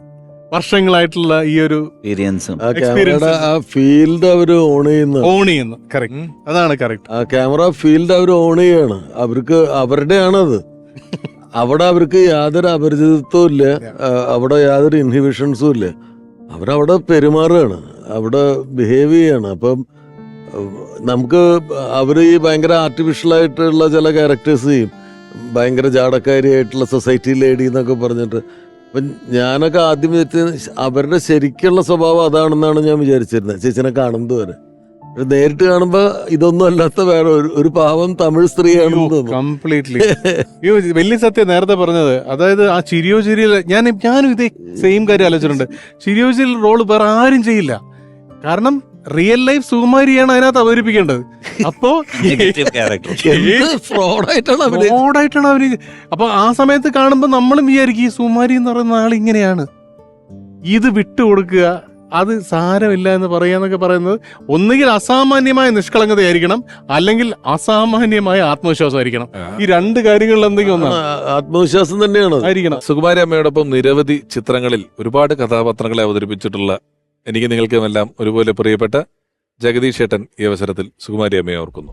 ഓടരുതമ്മാവ് ആളറിയാം എന്ന ചിത്രത്തിലാണ് സുകുമാരി ചേച്ചിയായിട്ടുള്ള അടുപ്പം തുടങ്ങുന്നത്. അന്നേ പ്രൊഫസർ എന്ന് വിളിച്ച് എന്നെ എന്താ പറയാ, ഒരു അനിയനെ പോലെ, സ്വന്തം അനിയനെ പോലെയാണ് എന്നെ കണക്കാക്കിയിട്ടുള്ളത്. അക്കരെ അക്കരെ അക്കരെ എന്ന ചിത്രത്തിന്റെ ലൊക്കേഷനിൽ അമേരിക്കയിലാണ്. അപ്പം മിനിമം ക്രൂവേ പോയിട്ടുള്ളൂ. ഇവിടെ അസിസ്റ്റന്റ് ഡയറക്ടറായിട്ട് ഒരാൾ മാത്രം. അപ്പം നമ്മൾ എല്ലാ ജോലിയും ചെയ്യേണ്ടി വരും. കോസ്റ്റ്യൂമിന്റെ ഡിപ്പാർട്ട്മെന്റിനും മേക്കപ്പ് ഡിപ്പാർട്ട്മെന്റിനും ഒക്കെ സഹായിക്കേണ്ടി വരും. അവിടെ സുകുമാരി ചേച്ചി രാവിലെ ഈ ഹോട്ടലിൽ കിട്ടുന്ന കോംപ്ലിമെന്ററി ബ്രേക്ക്ഫാസ്റ്റിന്റെ ഭാഗമായിട്ട് കിട്ടുന്ന ഫ്രൂട്ട്സ് ആയിക്കോട്ടെ, മുട്ട ആയിക്കോട്ടെ, ഇതെല്ലാം ഒരു ബാഗിനകത്ത് കൊണ്ടുവന്ന് ലൊക്കേഷനിൽ. അപ്പോൾ ലഞ്ച് സമയത്ത് ബ്രേക്ക് പറയാൻ വളരെ ചിലപ്പോൾ അത് 2 മണി 2:30 മണിയാവും. ഇതിനിടയ്ക്ക് ഈ ബാഗിൽ നിന്നും ഫ്രൂട്ട്സും ബ്രെഡും മുട്ടയൊക്കെ യൂണിറ്റിലുള്ള എല്ലാവർക്കും കൊടുക്കുമായിരുന്നു. സ്നേഹത്തോടെ മോനെ എന്ന് വിളിച്ച് അല്ലെങ്കിൽ മോളെ എന്ന് വിളിച്ച് ഓരോരുത്തർക്കും ഈ ഫുഡൊക്കെ സുകുമാരി ചേച്ചി കൊടുക്കുമായിരുന്നു. അതേപോലെ തന്നെ ചെന്നൈയിൽ നിന്നും ഒരു സെറ്റിലേക്ക് വരുമ്പോൾ ചേച്ചിയുടെ കയ്യിൽ, ചേച്ചിയുടെ ബാഗിൽ എന്തെങ്കിലും ഉപ്പേരിയോ വറ്റലോ ഉണ്ണിയപ്പോ അങ്ങനെ എന്തെങ്കിലും സ്നാക്സ് ഒക്കെ തന്നെ ഉണ്ടാവുമായിരുന്നു. അതെല്ലാം സെറ്റിലെ എല്ലാവർക്കും വീതിച്ച് കൊടുക്കുമായിരുന്നു. വളരെ ഡിസിപ്ലിൻഡ് ആയിട്ട് കൊടുത്ത ഡേറ്റ് ഒന്നും തെറ്റിക്കാതെ സുകുമാരി ചേച്ചി ഓരോ സെറ്റിലും പറന്നെത്തിയതും ഇതേപോലെ നല്ല രീതിയിൽ നമ്മളോടൊക്കെ പെരുമാറിയതും ഒക്കെ എല്ലാവരുടെയും മനസ്സിൽ പച്ച പിടിച്ചു നിൽക്കുന്ന ഓർമ്മകളാണ്. സുകുമാരിയമ്മ നമ്മെ വിട്ടുപിരിഞ്ഞു പോയെങ്കിലും ഏതാണ്ട് ഒരു കൗമാരം തൊട്ട് വിട്ടുപിരിഞ്ഞ് പോകുന്നത് വരെ ഓരോ ദിവസങ്ങളായി നമ്മൾ കൂട്ടിയാൽ മൊത്തം ഒരു 100 ദിവസം ഉണ്ടെങ്കിൽ ഒരു 90 ദിവസമെങ്കിലും ലൊക്കേഷനും കഥാപാത്രങ്ങളുമാണ്. ഇവരായി ഇവരുടെ വസ്ത്രങ്ങൾ ധരിച്ച് ഇവർ കഴിക്കുന്ന ഭക്ഷണങ്ങൾ കഴിച്ചിരുന്ന സമയങ്ങൾ വളരെ കുറവായിരിക്കും. അല്ലാതെ നമ്മളിപ്പോൾ ഈ എണ്ണം ഞാൻ പലതവണ പറഞ്ഞൊരു എണ്ണത്തിലെത്തുന്നത് ഒരായുസിന്റെ 85% ലൊക്കേഷൻ ഫുഡ്, ക്യാരക്ടർ, വേറെ വേറെ ലൊക്കേഷൻ, വേറെ വേറെ ആൾക്കാർ, വേറെ വേറെ ഭാഷ എന്ന് പറഞ്ഞ് ചെയ്തിട്ടുള്ള ഒരു അഭിനേത്രിയാണ്. ഏതാണ്ട് 50കളുടെ അവസാനം ബ്ലാക്ക് ആൻഡ് വൈറ്റ് സിനിമകൾ തൊട്ട് ഏറ്റവും പുതിയ ആ കാലത്തില് ഈ ചില പഴയ ബ്ലാക്ക് ആൻഡ് വൈറ്റ് സിനിമകൾ യാദൃശ്ചികമായിട്ട് നമ്മളിപ്പോ യൂട്യൂബിലൊക്കെ കാണുമ്പോൾ അന്ന് ഇന്നത്തെ പോലെ അഭിനയിച്ചിരുന്ന രണ്ടാൾക്കാർ, ഒന്ന് ശങ്കരാടിച്ചേട്ടനും ഒന്ന് സുകുമാരി ചേച്ചി. അപ്പൊ ചില സിനിമകളിൽ ഈ GK പിള്ള സാറും അങ്ങനെയുള്ള ആൾക്കാരൊക്കെ ഭയങ്കര നാടകീയമായിട്ടൊക്കെ ഡയലോഗുകൾ പറയുന്ന സമയത്ത് എഴുതി കൊടുത്തിട്ടുള്ള ഡയലോഗൊക്കെ നാടക ഡയലോഗുകൾ തന്നെ ആയിരിക്കും. പക്ഷെ ഇവരത് പ്രസന്റ് ചെയ്യുമ്പോൾ അത് വളരെ നോർമൽ, വളരെ സ്വാഭാവികമായിട്ട് പറഞ്ഞിട്ടുണ്ട്. ഇത്രയും പടങ്ങളിൽ അഭിനയിച്ച സുകുമാരിയമ്മ ഇപ്പം ചിലപ്പോ ഒരുമിക്ക ആളുകൾക്ക് ഏതോ ഒരു സിനിമയിൽ എവിടെയോ ഒരു കേന്ദ്ര കഥാപാത്രം കിട്ടാറുണ്ട്. എന്നാൽ മിഴികൾ സാക്ഷി എന്ന് പറയുന്ന ഒരു ചിത്രം സുകുമാരിയമ്മയ്ക്ക് അവരുടെ അവസാന കാലത്ത് കിട്ടിയൊരു കഥാപാത്രം. നമ്മളൊക്കെ നാഷണൽ അവാർഡ് കിട്ടുമെന്ന് പ്രതീക്ഷിച്ച ഒരു അശോകാർനാഥാണ് ആ ചിത്രം സംവിധാനം ചെയ്തത്. ആ ചിത്രത്തിലാണ് ഒരു കേന്ദ്ര കഥാപാത്രത്തെ കിട്ടിയത് ആ സിനിമയില്. ഞാനൊരു സിനിമ മീശമാധവന് ശേഷം ചേകവൻ എന്ന് പറഞ്ഞിട്ടൊരു സിനിമ പ്ലാൻ ചെയ്തിരുന്നു. അതായിരുന്നു ശരിക്കും ചെയ്യേണ്ടിയിരുന്നത്. മുരളി ഗോപി ആദ്യമായിട്ട് അഭിനയിക്കേണ്ടിയിരുന്നതും ആദ്യമായിട്ട് എഴുതിയതുമായിട്ടുള്ള സിനിമയായിരുന്നു ചേകവൻ. അപ്പൊ ആ സിനിമ തിരുവനന്തപുരം ബേസ് ചെയ്തിട്ടായിരുന്നു. തിരുവനന്തപുരം നമ്മുടെ പത്മനാഭസ്വാമി ക്ഷേത്രത്തിന്റെ കളവക്കുളം ബേസ് ചെയ്തിട്ടുള്ളൊരു സിനിമയായിരുന്നു. അപ്പൊ അതില് സുകുമാരി ചേച്ചിക്ക് ഒരു ഉഗ്രൻ ക്യാരക്ടർ ഉണ്ടായിരുന്നു. സുന്ദരി തള്ള എന്നായിരുന്നു ആ ക്യാരക്ടറിന്റെ പേര്, സുന്ദരി തള്ള. ആ സിനിമയുടെ സെൻട്രൽ ക്യാരക്ടർ ആയിരുന്നു. രാജാവിനെ പ്രേമിച്ചിരുന്ന ഒരു കുറച്ച് വട്ടായി പോയിട്ട് ത്രിപുര സുന്ദരി അതാണോ? ഇവര് ഈ അമ്പലത്തിന്റെ അവിടെ ഉണ്ടാവും. മഹാരാജാവ് എഴുന്നള്ളുന്ന സമയത്ത് കാണാൻ വേണ്ടിയിട്ട് അവരുണ്ടാവും. അപ്പൊ ഞാൻ ചേച്ചിയുടെ ഒന്ന് കുറച്ച് പല്ല് പിൽക്കാലത്ത് മാറ്റിയിട്ട് അത് വെപ്പുപല്ലാണെന്ന് എനിക്കറിയാം. അപ്പൊ ഞാൻ ചേച്ചിയെടുത്ത് അത് വെപ്പുപല്ലാണെന്ന് ചേച്ചി ഒരിക്കലും സമ്മതിക്കൂല, റിവീൽ ചെയ്തിട്ടുമില്ല. അപ്പൊ നമ്മള് അവരുടെ ഒരു ആക്ട്രസ് എന്നുള്ള ചില സാധനങ്ങളുണ്ടല്ലോ, അപ്പൊ അത് നമ്മൾ ബഹുമാനിക്കുകയും വേണം. അപ്പൊ ഞാൻ ചേച്ചിയെടുത്ത് പറഞ്ഞു, ചേച്ചി ഇതില് ഒരു സ്റ്റേജിൽ ഇവര് വായിൽ പല്ലും ഒക്കെ അങ്ങനെ ഇല്ലാതെ ഉള്ള അവസ്ഥയിലേക്ക് വരണം. അപ്പോൾ നമുക്കതിന് എന്താ ചെയ്യാൻ പറ്റുക? അത് ഇങ്ങനെ കളർ ചെയ്തിട്ട് ഇതാക്കല്. അപ്പൊ കുറച്ചു നേരം എന്നെ അങ്ങനെ നോക്കിയിട്ട് എടുത്ത് പറഞ്ഞു, അത് ഞാൻ ചെയ്തോളാം. മനസ്സിലായി എന്താ ചോദ്യം. ഇതെടുത്ത് അഭിനയിക്കാൻ പറ്റുമെന്നാണ്. അത് ഞാൻ ചെയ്തോളാം. അത് നല്ല ക്യാരക്ടറായിരുന്നു. അത് ചെയ്യാൻ പറ്റിയിരുന്നെങ്കിൽ സുകുമാരി ചേച്ചിക്ക് ഉള്ള എൻ്റെ ഏറ്റവും നല്ല ട്രിബ്യൂട്ടായാണ്. പക്ഷെ അത് നിർഭാഗ്യവശാൽ ആ സിനിമ നടന്നില്ല. ഏതാണ്ട് 50ഓളം വർഷങ്ങൾ കൊണ്ട് 2000ഓളം സിനിമകൾ എന്ന് പറഞ്ഞാൽ സൗത്ത് ഇന്ത്യൻ സിനിമയിലുള്ള ബഹുഭൂരിപക്ഷം വരുന്ന ആൾക്കാരോടൊപ്പവും ടെക്നീഷ്യന്മാരോടൊപ്പവും ഒക്കെ വർക്ക് ചെയ്തിട്ടുള്ള ഒരാളായിരിക്കും സുകുമാരിയമ്മ എന്ന് പറയുന്നത്. സുകുമാരിയമ്മയെ കുറിച്ച് ഓർക്കാൻ, പറയാൻ അർഹതയുള്ളവർ, അറിയുന്നവർ, ഓർമ്മകളുള്ളവർ ഒരുപാടായിരിക്കും നമുക്കിടയിലുള്ളവരെല്ലാം. അങ്ങനെ ഏതെങ്കിലും ഒരു എപ്പിസോഡിൽ ഓർത്താൽ തീരാവുന്ന ഓർമ്മകളുള്ള ഒരു അഭിനേത്രിയല്ല സുകുമാരിയമ്മ. ഓർമ്മയിലെന്നും എന്ന് പറയുന്ന ഈ ഒരു എപ്പിസോഡ് അവസാനിക്കുമ്പോൾ സുകുമാരി എന്നു പേരുള്ള ഒരു മഹാപ്രതിഭയുടെ ചലച്ചിത്ര ജീവിതത്തിന്റെ ഏതോ ഒരു അംശം മാത്രമാണ് നമുക്ക് ഓർത്തെടുക്കാൻ കഴിയുക. ആ ഓർമ്മിപ്പിക്കലുകൾക്ക് നമ്മളോടൊപ്പം കൂടിയ പ്രിയപ്പെട്ട Shankar sir, Lalu sir, Padmakumar sir, Anoop Menon, ഇവരെല്ലാവരോടുമുള്ള നന്ദി ഈ അവസരത്തിൽ അറിയിക്കുന്നു. നന്ദി. നിങ്ങൾക്ക് ആൽബം സൈൻ ചെയ്യാം.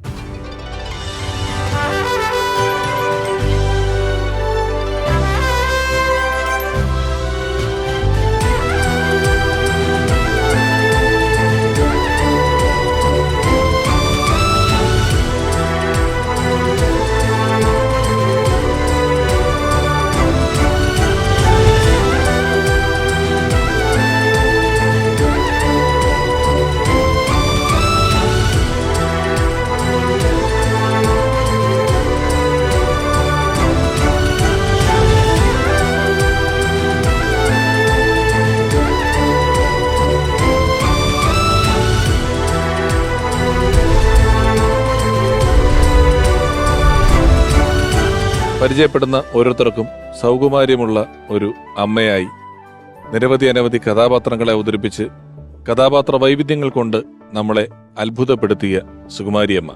സുകുമാരിയമ്മയുടെ ഓർമ്മകളുമായിട്ടായിരുന്നു ഓർമ്മയിലെന്നും സുകുമാരി എന്ന എപ്പിസോഡ് കഴിഞ്ഞ കുറേ സമയം യാത്ര ചെയ്തത്. ആ ഓർമ്മകൾക്ക് മുന്നിൽ കണ്ണീർ പുഷ്പങ്ങൾ അർപ്പിച്ചുകൊണ്ട്